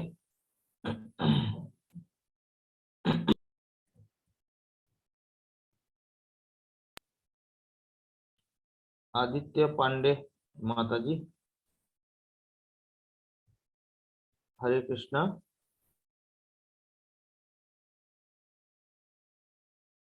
माधव सिंगला प्रभु जी, कृपया अपने आप को अनम्यूट करिए। माधव हरे सिंगला कृष्ण प्रभु जी। हरे कृष्ण प्रभु जी। हरे कृष्णा। हाँ प्रभु जी, काफी सारे डाउट्स है मेरे। एक तो है कि यदि मैं शुद्ध भक्त नहीं हूँ, क्योंकि जैसा मुझे अभी समझ आता है, जिस तरह अर्जुन थे, जिस तरह हनुमान थे, तो शुद्ध भक्त तो नहीं हूँ मैं, तो क्या मेरे लिए भी गीता रहेगी इसकी फायदेमंद? क्या मुझे भी गीता पढ़नी चाहिए? आपकी आवाज क्लियर नहीं आ रही है। प्रभु जी, मैं पूछना चाहता हूँ कि जिस प्रकार अर्जुन शुद्ध भक्त थे, हनुमान जी शुद्ध भक्त थे, परंतु मैं एक शुद्ध भक्त नहीं हूँ, तो क्या मुझे भी गीता पढ़नी चाहिए, या गीता के मुझे भी उसी प्रकार के फल मिलेंगे? अगर प्रभु जी जो शुद्ध भक्त थे, हनुमान शुद्ध भक्त थे क्योंकि निष्काम कर्म करते थे, उनको आपने अपने सुकाम कर्म करते नहीं देखा। उनके पास कभी आपने हीरे जवाहरात या राजाओं जैसा श्रृंगार नहीं देखा होगा, जितने भी फोटो पिक्चर या जो भी मूर्तियां देखी होंगी। ठीक है, तो ये निष्काम कर्म करते किसके लिए? भगवान के लिए। वो जानते थे भगवान के लिए कि जो योग था उनका, जो ज्ञान योग बोलते हैं, वो अल्प ज्ञानी नहीं थे, वो ज्ञानी थे। वो जानते थे कि मुझे पूरा ही अपना जो भी कर्म कर रहे हैं वो हमें उसकी कोई भी फल की इच्छा नहीं करनी, मुझे भगवान के लिए कर्म करना है। तो ऐसे नॉलेज और ऐसे ज्ञान कहाँ से आता है? जैसे किसको देते हैं भगवान? शुद्ध भक्त को। अगर हम गीता समझ जाते हैं, गीता समझ जाते तो आपके कर्म अब वैसे ही होते जाएंगे। कर्म आपके, क्योंकि अब जैसे डॉक्टर प्रिस्क्रिप्शन देता है तो आप वैसे वैसी एक नंबर पे अगर एंटीबायोटिक लिखी है कि आपको एक टेबलेट लेनी है या 5 ml लेती है, आप वैसे ही लेते हैं। तो गीता में वैसे ही लिखा हुआ है कि आपको क्या क्या करना है, सब कुछ भगवान ने लिख के दिया हुआ है। उसमें आपको अपना कुछ भी दिमाग नहीं लगाना है। स्पिरिचुअल मास्टर के पास जाना है, वो आपको बताएगा क्या करना है, और आप शुद्ध भक्ति में आ सकते हैं प्रभु जी।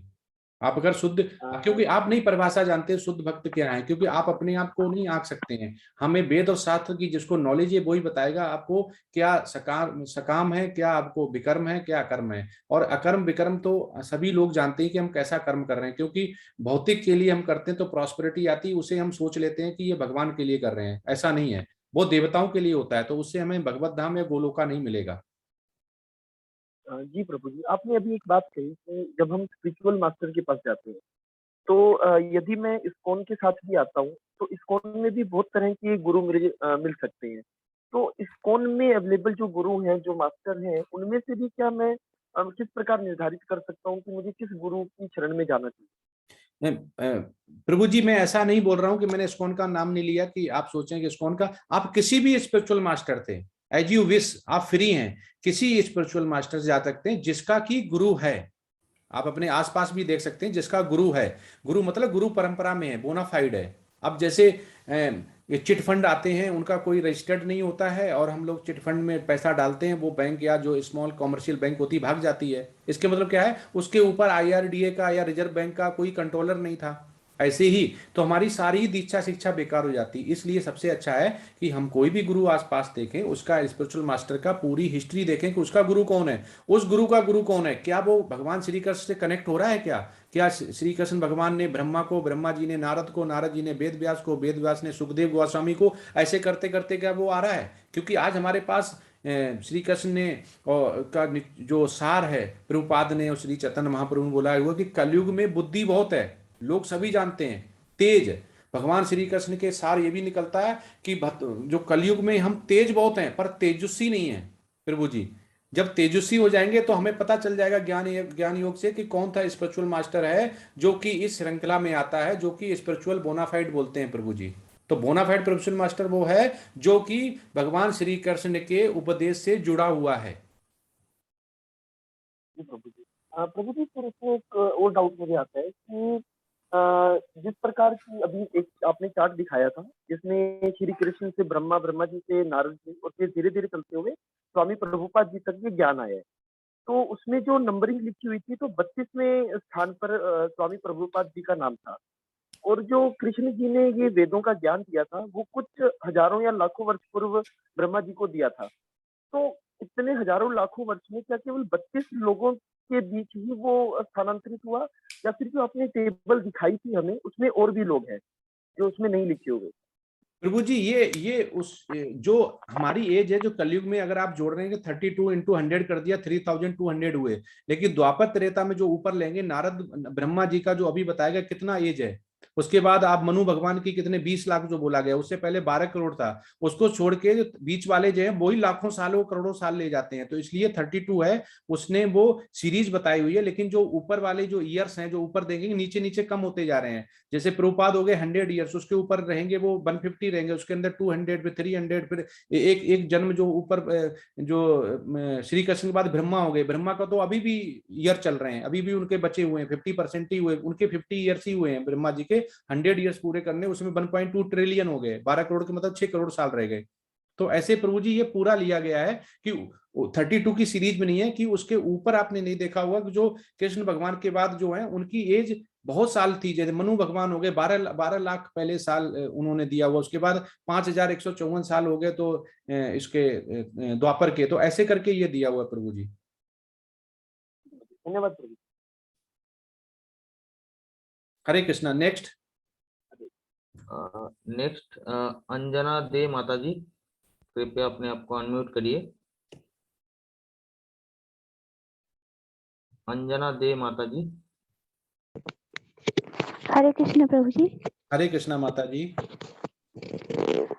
प्रभु जी जो मतलब प्रभु जी जो हमारी मतलब कलियुग में हमें भगवान को पाने के लिए चांट दिया गया है, जो मंत्र दिया गया है, उस मंत्र को हम मतलब उस मंत्र को हम जाप भी करते हैं और मन में भगवान को विश्वास भी करते हैं।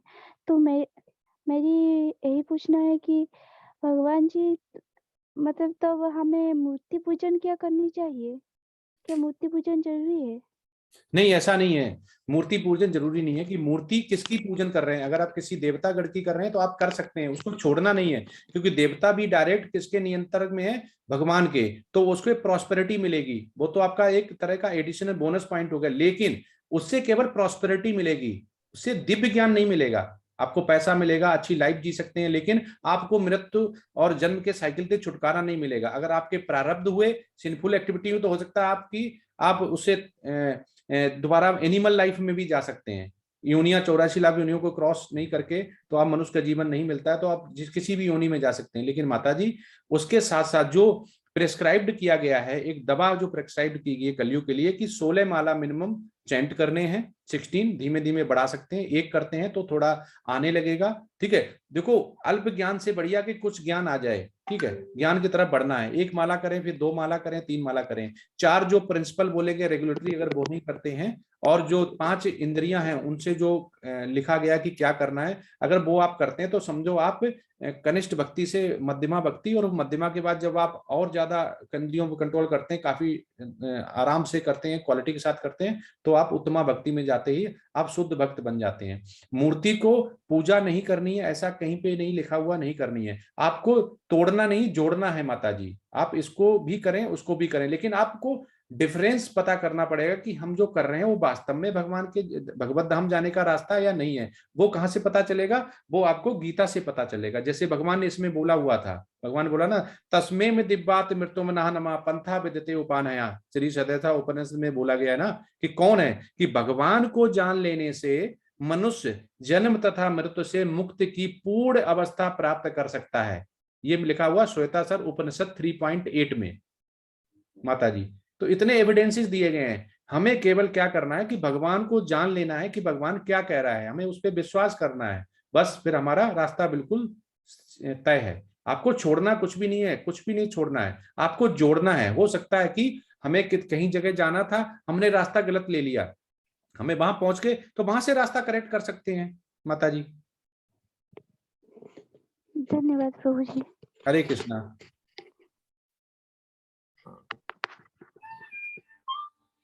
नेक्स्ट विक्रांत तिवारी प्रभु जी, कृपया अपने आप को अनम्यूट करिए।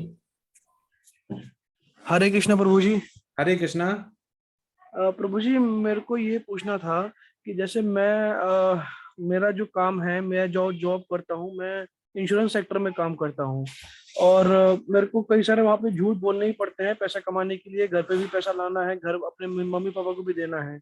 तो और मैं भक्ति भी करता हूँ, कृष्ण भगवान की भी, हनुमान जी की भी, और सबकी मैं भक्ति भी करता हूँ, तो क्या मैं मतलब कृष्ण भक्ति में जाने लायक हूँ या नहीं हूँ, अगर मैं झूठ बोलता हूँ तो? भगवान ने पहले ही बोला हुआ कि चारों चारों जो बड़ भेद बताए गए थे कि चाहे वो कितना भी पापी हो, जो एक आखेटक देखा था जिसको नारद मुनि ने प्रवचन दिया था, कितना बड़ी भी आखेटक हो, प्रारब्ध हो, भगवान के पास जाने पे उसके सारे ही प्रारब्ध, जिनको सिंफुल एक्टिविटी बोलते हैं मेच्योर, वो सारे ही माफ हो जाते हैं, जीरो हो जाते हैं, और वो भगवत धाम भी जा सकता है। और अगर उच्च लोका भी जा सकता है, क्योंकि पावर जो भगवान है वो नियंत्रक है, वो किसी के सानिध्य नहीं है, वो नियंत्रक नहीं, उनके ही सभी नियंत्रक में रहते हैं। तो ये बोला गया है, तो इसलिए आपको समझना पड़ेगा। अद्वैत मच्योन्नवाद पनमतसार पुरार पुरुषम नैत्यम नमः, ये भगवान ने बोला हुआ है कि जो भी मेरे अधीन आ जाता है, ठीक है, वो उसके मैं सारे ही पाप धुल देता हूं और वो जी शुद्ध बना देता हूं उसे। तो आप जो भी प्रभु जी कर रहे हैं वो आपका सकाम है, लेकिन आपको निष्काम करना पड़ेगा। धीमे धीमे जब आपको नॉलेज आ जाएगी तो आप समझ जाएंगे। अभी जो आप कर रहे होंगे वो आप मेटेरियलिस्टिक के लिए कर रहे हैं, क्योंकि आपको अपना घर चलाना है, पालना है। लेकिन जैसे जैसे आप गीता को समझते जाएंगे तो ऑटोमेटिक वो क्वेश्चन पूछना ही नहीं पड़ेगा, उसके सारे आंसर मिल जाएंगे, और धीमे धीमे आपका उसी उन्नति में, स्पिरिचुअल में, उसी ज्यादा मेटेरियलिस्टिक में आपको उससे मोह नहीं रहेगा पैसे से। तो आप धीमे धीमे जो अपना कर्म है, सकाम कर्म कर रहे हैं, वो धीमे धीमे किधर कन्वर्ट होता जाएगा, आध्यात्मिक की तरफ। आपको उतना ही आनंद आने लगेगा, और आपको आनंद जब आने लगेगा तो आप सकाम और अकर्म और विकर्म में खुद ही जान जाएंगे कि फर्क क्या है। प्रभु जी। जी प्रभु जी, मेरे को एक सवाल और था। हाँ जैसे हाँ। कई लोगों से मैंने सुना भी है कि प्रभु की भक्ति के लिए क्या घर त्यागना पड़ता है, माँ बाप को छोड़ना पड़ता है, ये क्या सत्य है? नहीं नहीं प्रभु जी, श्री कृष्णा ने किस भगवत गीता में कहीं पे भी नहीं बोला हुआ है, कहीं पे भी जी नहीं बोला हुआ है। भगवान ने सीधे बोला हुआ कि जो ब्रह्मचारी है, गृहस्थ है, वानप्रस्थ है तथा सन्यासी है, चारों को ही मैं बराबर शुद्ध भक्ति में देखता हूं, चारों को ही फल बराबर देता हूं। तो ब्रह्मचरी में भी उतना ही मिलेगा, गृहस्थ में भी उतना ही मिलेगा, वानप्रस्थ में भी उतना ही मिलेगा, और सन्यासी में भी। हमें शुद्ध भक्त बनना है। भगवान ने ये नहीं बोला है कि आप पूरा घर बार छोड़ दें, पत्नी बच्चे छोड़ दें और जंगल में चले जाएं और शांति लेने, नहीं। क्योंकि आपको भगवान को भक्त बनने के लिए और उनकी पूजा पाठ करने के लिए पहले आपको पता तो होना चाहिए मैं करना क्या प्रोसेस। आप घर से चले गए इलाहाबाद में डीएम बनने, लेकिन आपकी पहले एजुकेशन आपको पता पड़ना चाहिए कि हमें करना क्या है, पढ़ना क्या है, किस टीचर के पास जाना, कैसा क्या पढ़ना है। तो ये हमें समझना पड़ेगा। तो इसलिए हमें प्रभु जी कि हमें त्यागना नहीं है। हम भगवान श्री कृष्ण ने यह भी बोला हुआ है कि अगर हम दूसरे पे आश्रित हैं, जैसे आप घर छोड़ के चले गए, अब आपकी अर्निंग तो आएगी नहीं प्रभु जी, तो आप कहाँ जाएंगे? किसी मंदिर में बोलेंगे हम झाड़ू लगा लेंगे, पोछा लगा लेंगे, प्रभु जी बस यही रखो, हमें मन में शांति लानी, नहीं। इसका पूरा मना है। आपको करना क्या है? आपको भक्ति करनी है। तो भक्ति आप गृहस्थ जीवन में भी कर सकते हैं, और गृहस्थ जीवन में अगर परेशानी है, भक्ति नहीं कर पा रहे हैं, इसके मतलब आपकी इंद्रियां कंट्रोल नहीं है प्रभु जी। पहले इंद्रियां कंट्रोल करनी पड़ेंगी। इंद्रियां जब कंट्रोल हो जाएंगी तो आपको सब कुछ हो जाएगा। तो दिव्य ज्ञान में जो पहला लिखा होता है, त्रेता युगो चा ततो विश्ववाना देवे ददो, तो ये भगवान ने खुद बोला हुआ है विष्णु पुराण में कि जो भी हमारे जैसे इक्ष्वाक वंश हो गया, उसमें हो गया, उनको क्या ज्ञान योग से नॉलेज आई है। ज्ञान अगर आपको प्रभु जी हो जाएगा तो आप ब्रह्मचारी हो, चाहे ग्रस्त हो, चाहे वानप्रस्थ हो, चाहे सन्यासी हो, आपको शुद्ध वक्त गोलोका जाने को मिलेगा। गृहस्थ जीवन में रहते हुए श्री कृष्ण क्या थे? श्री कृष्ण क्या बाबा थे, सन्यासी थे? नहीं, वो खुद गृहस्थ में थे।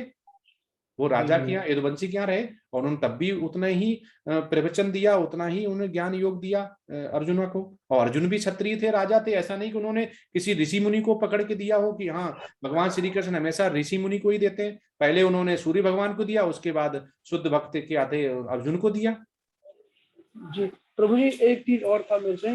जैसे मैं कृष्ण भगवान की पूजा करता हूँ, और मैं साथ में मतलब मैं बजरंगबली की पूजा भी करता हूँ, और मैं महादेव की भी पूजा भी करता हूँ। तो इसमें ऐसा जरूरी तो नहीं कि मैं सिर्फ कृष्ण भगवान की ही पूजा करूँ और किसी को ना पूजूं मैं, ऐसा? नहीं प्रभु जी, आपको कृष्ण भगवान की पूजा करते हैं तो उनके साथ किसी और की कर सकते हैं, क्योंकि वो भी शुद्ध भक्त हैं। हनुमान तो श्री राम के इतने शुद्ध भक्त थे कि अपनी भक्त की अगर पूजा करते हैं तो भगवान बहुत प्रसन्नता होती है, क्योंकि आप शुद्ध भक्ति की तरफ जा रहे हैं। लेकिन आप केवल भक्त की पूजा कर रहे हैं और देवताओं की पूजा कर रहे हैं तो आपको भगवत धाम गोलोका नहीं मिलेगा, आपको उच्च लोक मिलेगा, प्रॉस्पेरिटी मिलेगी। लेकिन भगवान के साथ आप किसी और की पूजा कर रहे हैं, कर सकते हैं, लेकिन यहाँ पे क्या है, तोड़ना नहीं है, जोड़ना है।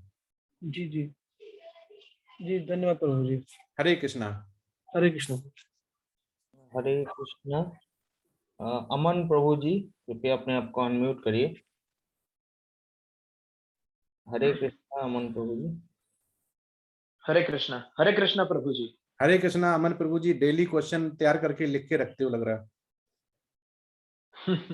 नहीं प्रभु जी, ऐसी बात नहीं है, लेकिन आज जैसे ज्ञान योग की हमने बात करी, हाँ हाँ और आज ही ये बात उठी है कि प्रभु जो है वो भेद नहीं करता। यदि कोई व्यक्ति सत्कर्म कर रहा है, उसके सद्विचार है और कृष्ण भावनामृत है, फिर चाहे वो क्षत्रिय हो, चाहे ब्राह्मण हो, चाहे वैश्य हो, चाहे शूद्र हो, उसको Yes. वो उच्च लोक, वो गोलोक वृंदावन मिलता है। यस। प्रभु भेद नहीं करता। तो फिर क्यों प्रभु जी वेदों में वर्ण नियम डाले गए हैं, और उन्हीं वर्ण नियमों के कारण कुछ ऐसे ब्राह्मण पैदा हुए, ऐसे दर्प से और मद से और अहंकारी ब्राह्मण, जो नहीं चाहते थे कि शूद्र जो है वो वेदों के नियमों का पाठन करे। क्या किसी शूद्र को ये अधिकार नहीं कि वो भी ज्ञान प्राप्त कर सके? क्या किसी शूद्र को ये अधिकार नहीं कि वो वेदों के नियमों का अनुसरण करे? उसको अनुसरण करना है तो उसे पहले पढ़ना पड़ेगा। क्या उसे वो पढ़ने का हक नहीं? क्या उसे वो ज्ञान अर्जित करने का हक नहीं? क्यों श्री राम ने जब लवकुश कांड आता है तो एक ब्राह्मण आता है श्री राम के पास और वो कहता है कि आपके रहते एक पुत्र की पिता के होते हुए मृत्यु हो गई, इसलिए क्योंकि एक शूद्र तपस्या कर रहा है। क्या शूद्र को तपस्या करने का हक नहीं? हालांकि आज के युग में, कलयुग में, वर्णों के नियमों को नहीं माना जा रहा है, और ये बात भी रामचरितमानस में लिखी हुई है कि वर्ण नियमों को खारिज कर दिया जाएगा कलयुग में, और वेदों के नियमों को नहीं माना जाएगा। वर्ण नियमों से मुझे सबसे बड़ी शिकायत यही है, और शायद वेदों की कुछ बातों से भी, कि वर्ण नियमों के चलते हम शूद्र जाति को जो है इतना नीचे गिरा देते हैं कि वो किसी भी तरीके से वेदों का पाठन या उसका अनुसरण नहीं कर सकते। क्यों श्री राम जी ने जाके उस शूद्र तपस्वी का सर धड़ से अलग कर दिया? और कृष्ण जो है वो 16 कला है, और वो कहते हैं कि मैं कोई भेद नहीं करता। वो तो कर्ण से भी उतना ही प्रेम करते थे, और वो तो सबको अपने धाम में विराजते हैं। तो जब कृष्ण कोई भेद नहीं करते तो हम उनके बच्चे हैं, हम क्यों ये भेद करते हैं? प्रभु जी बिल्कुल आपने सही बोला। हम कौन हैं? हम भगवान के अंश हैं। हमारा जो ज्ञान योग यहाँ बोला गया अल्प ज्ञानी इसीलिए बोला गया जिनको अकाम सर्व कामो ना मोच कामा उत्तराही त्रिव्रेड भक्ति योगे निजेतम पुरुषम परमा। भगवान ने खुद बोला हुआ है कि मनुष्य चाहे निष्काम कर्म करे, या फल का इच्छुक हो या नहीं हो, भक्ति का इच्छुक क्यों ना हो, ठीक है, किसी भी वेद से, किसी भी बड़ वेद से हो, चाहे वो ब्रह्मचारी हो, गृहस्थ हो, वानप्रस्थ हो, क्षत्रिय हो, चाहे वो वैश्य हो, किसी को, सबको समान अधिकार, उसको सिद्धि अगर करनी चाहिए तो पूर्ण सामर्थ्य से भगवान की सेवा करनी चाहिए सभी के लिए, जिससे कि उसे पूर्ण सिद्ध प्राप्त हो सके और जिसका कि वो कृष्ण भावना अमृत में सो सके। तो प्रभु जी यहाँ पे होता है कि जब हमें ज्ञान होता है, जैसे बुद्धा को भी भगवान का ही अवतार बोला गया, क्यों आए? क्योंकि लोग उस समय जो मनुष्य होते हैं, अभी जिस समय भगवान धरती पे थे उस समय श्री कृष्ण भी थे और कौरव भी थे, दुर्योधन भी था। दुर्योधन की राज्यसभा में जब उन्होंने 5 गांव मांगे तो दुर्योधन ने बोला इनको बंदी बना लो, क्योंकि उसको अहम था, भगवान को बंदी बना पाया। इतना सूर्य प्रकाश इतना आया कि उसकी आंखें चौधिया गई। वहां पे भीष्म पितामह और जो आचार्य थे वो खड़े हो गए हाथ जोड़ के, वो जानते थे ये भगवान है, लेकिन वो नहीं समझ पाया। तो ये जो मनुष्य हैं कि जो कुछ जो योनि से आते हैं, जो उनका पहले ही प्रारब्ध इतने प्रारब्ध होते हैं, सिंफुल एक्टिविटीज होती हैं कि वो अल्प ज्ञान से भगवान नहीं समझ पाते हैं। तो ऐसा ही जो भगवान ने इतने अवतार क्यों लिए? पुरुष अवतार के बाद उनके गुणावतार होते हैं, लीला अवतार होते हैं, भक्ति अवेश अवतार होते हैं, मनवत्तर अवतार होते हैं, तथा गुणांतर अवतार, युगांतर अवतार होते हैं। तो अवतार भी इसीलिए अलग अलग है कि पुरुष अवतार के अलावा भी होते हैं। तो अगर प्रभु जी ज्ञान योग जो बोला गया, इसमें आप आगे चैप्टर जैसे ही चलते जाएंगे तो आपके सारे जो क्वेश्चन है उनका आंसर मिलता जाएगा। लेकिन जो गीता में बोला गया है, विष्णु पुराण में बोला गया है, ब्रह्म संहिता में बोला गया है कि जो भी अकाम सर्व कामों का मोक्ष कामा, तो उन्होंने सिंपल बोला कि चाहे किसी भी तरह का कर्म हो, कोई भी कर रहा हो, कर्म मतलब जो वर्ण विभेद करती है, चाहे वो वैश्य है, चाहे वो क्षत्रिय है, चाहे ब्राह्मण है, वो सभी के लिए भगवान की सेवा कर सकता है और मोक्ष को प्राप्त कर सकता है। तो प्रभु जी जो एविडेंसेस हैं, जो यहाँ पे वेद शास्त्रों में जो एविडेंसेस हैं, वो यही बोलते हैं कि इसमें कोई भी फर्क नहीं है, वो चाहे किसी, क्योंकि पहले तो मनुष्य हैं, बड़ भेद व्यवस्था तो बनाई जाती है संचालन करने के लिए, मंत्री बनाए जाते हैं संचालन करने के लिए, और जो स्कूल में प्रिंसिपल, वाइस प्रिंसिपल, मैनेजमेंट और टीचर बनाए जाते हैं स्कूल चलाने के लिए, शिक्षा देने के लिए। तो ये सारे एक कर्म कारक क्रिया है जिसमें कि देवतागण भी है, देवतागण भी चलाए जाते हैं, लेकिन मनुष्य अपना ही बना लेता है, क्योंकि भगवान ने बोला अगर उसका कोई प्रमाण होता है तो वो गीता में जरूर लिखा होता है। तो गीता में प्रभु जी ऐसा नहीं लिखा हुआ है। गीता में तो यही लिखा हुआ है कि चाहे ब्रह्मचारी है, चाहे गृहस्थ है, चाहे वानप्रस्थ है, चाहे सन्यासी है, चाहे कोई भी, चाहे वो क्षत्रिय है, चाहे ब्राह्मण है, चाहे वैश्य है, चाहे शूद्र है, सभी भगवान को भगवत धाम जाने के लिए भगवत सेवा कर सकते हैं प्रभु जी। हाँ प्रभु जी, तो प्रभु जी मैं यही अंतर देखता हूँ कृष्ण में और राम में। कृष्ण को 16 कला माना जाता है, राम को 14 कला माना जाता है। क्या नहीं राम जो है प्रभु वो जी, वेदों के प्रति करेक्ट, प्रभु जी करेक्ट कर दें, जो राम, जो श्री कृष्ण की क्वालिटीज हैं वो 64 हैं। अभी तक के अवतार में सबसे ज्यादा जो 4 क्वालिटीज हैं वो ज्यादा है, वो उनकी लीलाओं की वजह से हुई हैं। उनकी सबसे ज्यादा पुरुष अवतार में सबसे ज्यादा क्वालिटी है वो श्री कृष्ण, इसलिए श्री कृष्ण पहले आते हैं और राम क्वालिटी की वजह से बाद में आते हैं, जबकि उनका अवतार पहले हुआ था प्रभु जी।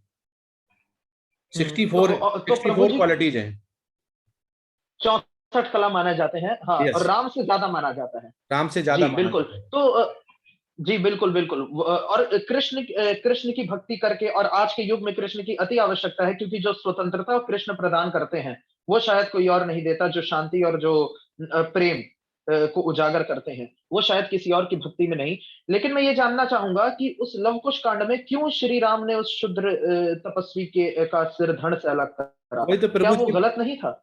प्रभु जी वही तो मैं बोल रहा हूँ, जिसका मेरे पास प्रमाण नहीं वो मैं नहीं बोल सकता हूँ। मैं अभी गीता का कर रहा हूँ, गीता में जो लिखा हुआ वो मैं बोल सकता हूँ। जब मैं रामचरितमानस पढ़ाऊंगा तब उसके एविडेंस के साथ, अभी मेरे पास जो एविडेंस है वो मैं बोल रहा हूँ कि ब्रह्म संहिता 5.33 में लिखा हुआ है, वो मैं आपको बता रहा हूँ कि अद्वैत मच्युतनाद ना तो रूप माम्यम पुराण पुरुषमम नम ऐचुनम चा। इसका मतलब यह है कि जो भी पुरुष है वो भौतिक, जो भी भौतिक आज सुख भोग रहा है, उसके वो क्या कहता है कि निष्काम समझ के कर्म करता है, तो वो सोचता है कि हम भगवान की कर रहे हैं तो ठीक है, लेकिन वो सकाम कर्म करके भी बोलता है कि भगवान की हम पूजा कर रहे हैं तो हमें मिलेगा। तो उस समय जो आप बता रहे हैं कि उस समय वो निष्काम कर्म था या सकाम कर्म था जिसके लिए भगवान श्री कृष्ण, वो भगवान राम ने किया हुआ है, तो उसका पीछे पूरा हिस्ट्री पढ़ना पड़ेगा। कि अब जैसे यहाँ पे अगर हम गीता का नहीं होता कि तो हम ये सुनते कि अर्जुन ने दुर्योधन के सारे भाई मार दिए, ठीक है ना, और इतना ही छोड़ देते तो कल आप ये बोलते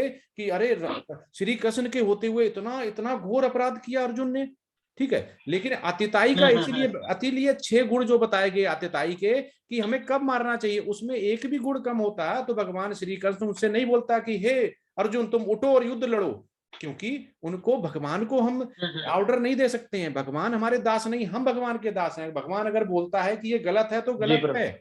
तो इसीलिए उस समय जो आप बता रहे हैं उसके पीछे क्या है वो एविडेंस देखना पड़ेगा। लेकिन जो एविडेंस मैं बता रहा हूं कि ब्रह्म संहिता 5.3 में, विश्व पुराणा 4.18 में और 3.8 श्वेताश्वर उपनिषद में जो लिखा हुआ वो हर जगह यही लिखा हुआ है कि जो भी हमारा निष्काम कर्म करते हैं, चाहे वो किसी भी बड़ व्यवस्था हो, चाहे वो किसी भी ब्रह्मचारी गृहस्थ या वानप्रस्थ सन्यासी से हो, भगवान के कृष्ण भावनामृत में जो होता है उसमें आपको परम धाम मिलता है। ये लिखा गया प्रभु जी।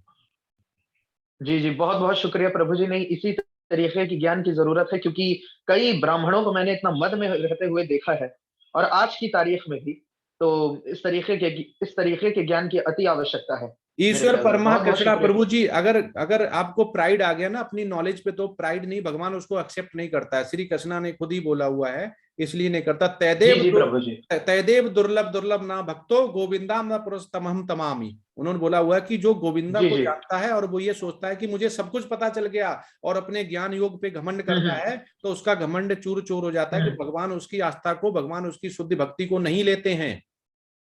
रावण भी उस समय पृथ्वी पे सबसे ज्ञानवान था, क्योंकि वो ब्राह्मण था और क्षत्रिय का कर्म भी करता था। जी जी प्रभु जी। सबसे ज्यादा था, ज्ञान भी वो सबसे ज्यादा था उस समय था। लेकिन उसके उस ज्ञान का क्या कि उसने उसका ज्ञान का मिस यूज किया है, अहंकार था जी। हाँ, ऐसे जब बुद्ध ने जन्म लिया, अवतार लिया, उस समय वेद और शास्त्रों की आड़ ली गई। शंकराचार्य ने भी बोला हुआ है कि निर्विशेषवाद जिसको बोलते हैं, इम्पर्सनलिज्म, डिफीटिंग द इम्पर्सनलिज्म बोलते हैं उसको, निर्विशेषवाद। वो बोलते हैं कि आत्मा मरने के बाद ब्रह्मलीन, मतलब भगवान की जो ज्योति है उसमें जाती। तब भी उन्होंने बोला हुआ है कि कृष्णा क्या है, ईश्वर परमहा कृष्णा। उन्होंने भी मान लिया कृष्ण सबसे बड़ा है। उनपे इतनी नॉलेज थी, आदि शंकराचार्य में इतनी नॉलेज थी, उस समय पृथ्वी पे उनसे बड़ा कोई भी मुनि ऋषि नहीं था। लेकिन तब भी उन्होंने विशेषवाद के होते हुए ये बोला हुआ है कि कृष्ण सबसे बड़े नियंता हैं, कृष्ण सबसे बड़े भगवान हैं। जी जी, बहुत बहुत शुक्रिया प्रभु जी। हरे कृष्णा। से जान, धन्यवाद। हरे कृष्णा। हरे कृष्णा। प्रभु जी, और सुशील आईफोन, प्रभु जी कृपया अपने आप को अनम्यूट करिए। सुशील आईफोन प्रभु जी।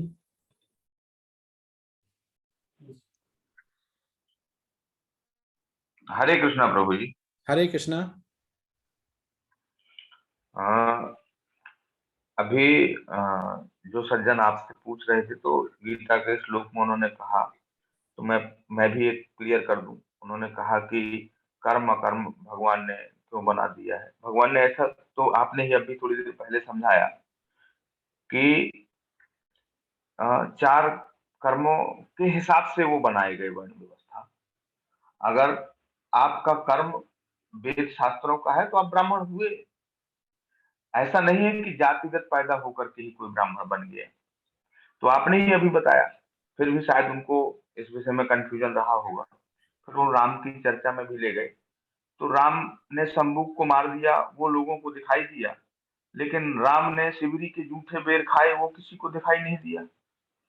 बहुत सारी चर्चा है, मैं उसको अभी नहीं करना चाहता, लेकिन मैं उनके पॉइंट को 2 पॉइंट 3 पॉइंट मेरे पकड़ में आए तो मैंने यहाँ क्लियर कर दिया। इसके लिए मैं माफी चाहूंगा। मेरा सवाल तो सिर्फ ये था कि एक श्लोक में आपने अभी कर्म और विकर्म के विषय में समझाया, वो थोड़ा एक बार और क्लियर कर देते तो बहुत अच्छा होता कि कर्म क्या है और अकर्म क्या है और विकर्म क्या है। यस प्रभु जी, बहुत सिंपल भाषा में समझाते हैं। अभी आप हमसे बोल रहे हैं, उससे पहले आप कर्म करके आए होंगे, कुछ ना खाना बनाया होगा, नौकरी करके आए होंगे, कुछ भी करके आए होंगे, या दुकान से आए होंगे, कुछ भी करके आएंगे प्रभु जी। उससे आपको अर्निंग होगी, 1 से 7 के बीच में सैलरी आएगी, या तो आपको आज सामान बेचा होगा तो पैसा आएगा। ये आप अपने उदर के लिए कर रहे हैं, पेट के लिए और अपने परिवार के लिए। ये है प्रभु जी सकाम, जिसको बोलते हैं कर्म। जीने के लिए आप अंश बने भगवान के, परम अंश। अब इसको चलाना भी है, क्योंकि पेट में अग्नि होगी, उसको शांत भी करना है, तो आपको कमाना है। उससे जो पैसा आता है, आपने हो सकता है कि मानव जीवन के लिए दिया हुआ है, किसी को गरीब की जरूरत हुई, किसी को वस्त्र दे दिए, जूते चप्पल दे दिए, ये सारे क्या है, सकाम में है। ठीक है, इसमें भगवान कहाँ है? भगवान कहीं नहीं है। जहां भगवान आ जाता है, भगवान मतलब श्री कृष्ण आ जाता है, वो निष्काम हो जाता है, क्योंकि वहां पे फल की इच्छा नहीं होती है। फल की इच्छा करनी भी नहीं चाहिए, ये ज्ञान से आता है। अगर वहां पे भगवान आ गया, आपने उनसे भी मांग लिया, आपने 101 रुपए का चढ़ाया, घर पे विग्रह लाए, पूजा पाठ की, मंदिर बनाया, उनसे बोला कि आज हमारा कम से कम नहीं, शाम तक गुल्लक में कम से कम 2000 रुपए आ जाने चाहिए, तो हम अपने बच्चे को ये करवा देंगे, या गाड़ी में पेट्रोल डलवा के हम कहीं घूम आएंगे, कहीं मथुरा वृंदावन नहीं जाएंगे, कहीं मतलब आगरा या कहीं लाल किला वगैरह देख के आएंगे। ये प्रभु जी सकाम हुए। ठीक है। निष्काम कर्म क्या हुआ कि आपने भगवान का मंत्र पढ़ा, आपने उच्चारण पढ़ा, भगवान की सेवा की, पूजा। उस समय आपके दिमाग में कुछ भी नहीं आ रहा है, कुछ भी नहीं आ रहा, जीरो बिल्कुल, कि आप बहुत क्वालिटी के साथ हरे कृष्ण कृष्ण कृष्ण हरे हरे, हरे राम राम राम हरे हरे। कोई अभिलाषा नहीं है, कोई नहीं है। तो प्रभु जी ये निष्काम है। अब आता है विकर्म।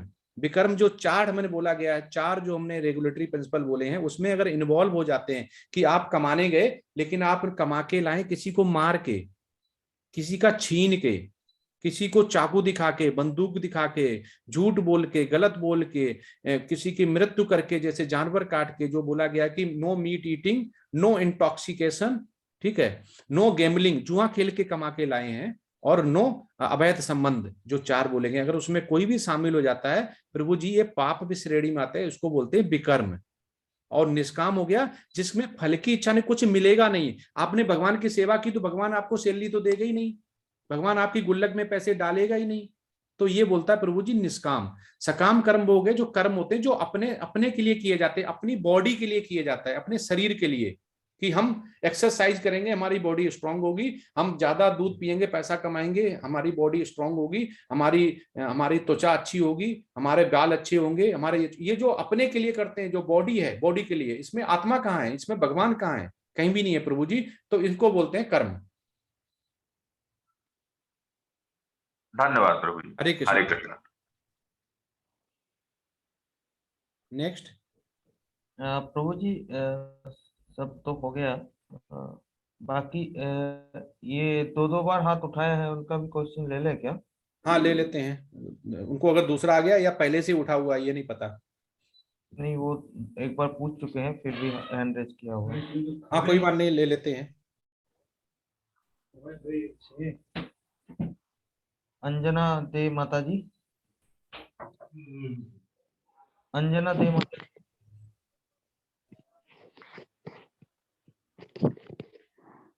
प्रभु जी मुझे एक डाउट है। प्रभु जी जो आपने कहा कि हम तोड़ेंगे नहीं जोड़ेंगे, प्रभु जी जो मतलब जिसके पास होगा तो वहीं से जोड़ेंगे ना, और जो मतलब मूर्ति पूजन करते नहीं थे, मतलब करते ही नहीं है प्रथम से, तो वहाँ पे मतलब वो जोड़ेंगे कैसे? और मूर्ति पूजन क्या जरूरी है? नहीं माता जी, जो इंद्रियों को अगर कंट्रोल करना है तो इंद्रियां जो 5 बोलेंगी उसके लिए तो मूर्ति पूजन है ही, क्योंकि आंखों से आप क्या देखेंगे? अगर भगवान का साकार रूप नहीं है, जो बोला गया है निर्गुण है, भगवान का साकार विग्रह नहीं है, मूर्ति नहीं है, तो आप आंखों से करेंगे क्या? आंखों से तो फिर मनुष्य को ही देखेंगे अगर मूर्ति नहीं है। अगर कान से आप, अगर सिरबड़ नहीं है तो कान से सुनेंगे क्या? आप कान से तो मूवी और जो टीवी के चलेंगे वही सुनेंगे, आप गाने सुनेंगे, ठीक है। नाक से सूंघे के क्या? जब तक मूर्ति नहीं होगी तो भगवान पुष्प कहाँ चढ़ाओगे? भगवान ऐसे पुष्प तो आप जमीन पे तो नहीं चढ़ा दोगे, शुद्ध जगह चढ़ाए जाते हैं। पुष्प कहाँ चढ़ा? किसी को पुष्प आपने चढ़ाते देखे कि उसने किचन में रख दिए हो या लेटरिन बाथरूम में चढ़ा दिए हो? पुष्प को ऐसा ज्ञान जब आ जाता तो पुष्प को ऐसी जगह दी गई कि भगवान के, क्योंकि उसमें खुशबू होती है, प्रकृति ने दिए हुए हैं। हाथों से हम क्या करेंगे? हाथों से हम क्या करेंगे? फिर हाथों से हम गेमलिंग करेंगे, गेम खेलेंगे, स्कूटर मोटरसाइकिल से घूमने जाएंगे और उधर मूवी देख के आएंगे, कुछ भी करेंगे, कर्म करेंगे। तो ये जो इंद्रियों करने के लिए, आपको इंद्रियों को कंट्रोल करने के लिए आपको जो है वो जिस तरह से भी भगवान की सेवा कर सकते हैं वो वैसा करना पड़ेगा।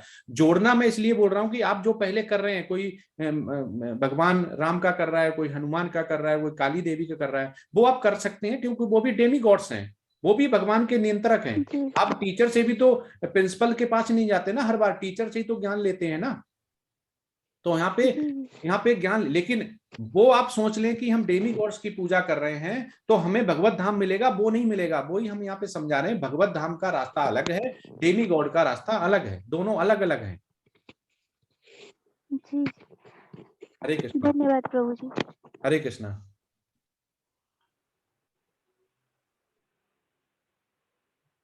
हो गया प्रभु जी? आदित्य पांडे प्रभु जी, आदित्य पांडे प्रभु जी, तो अनम्यूट नहीं कोई कर पाए। चैट बॉक्स में तो नहीं है क्वेश्चन? नहीं प्रभु जी, चैट बॉक्स में क्वेश्चन कुछ नहीं है।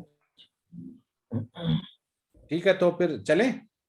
जी प्रभु जी, हरे कृष्ण। हाँ, वांछा कल्पतरुभ्यश्च कृपा सिंधु एव च पतितनां पावनेभ्यो वैष्णवेभ्यो नमो नमः। हरे कृष्ण कृष्ण कृष्ण हरे हरे, हरे राम राम राम हरे हरे।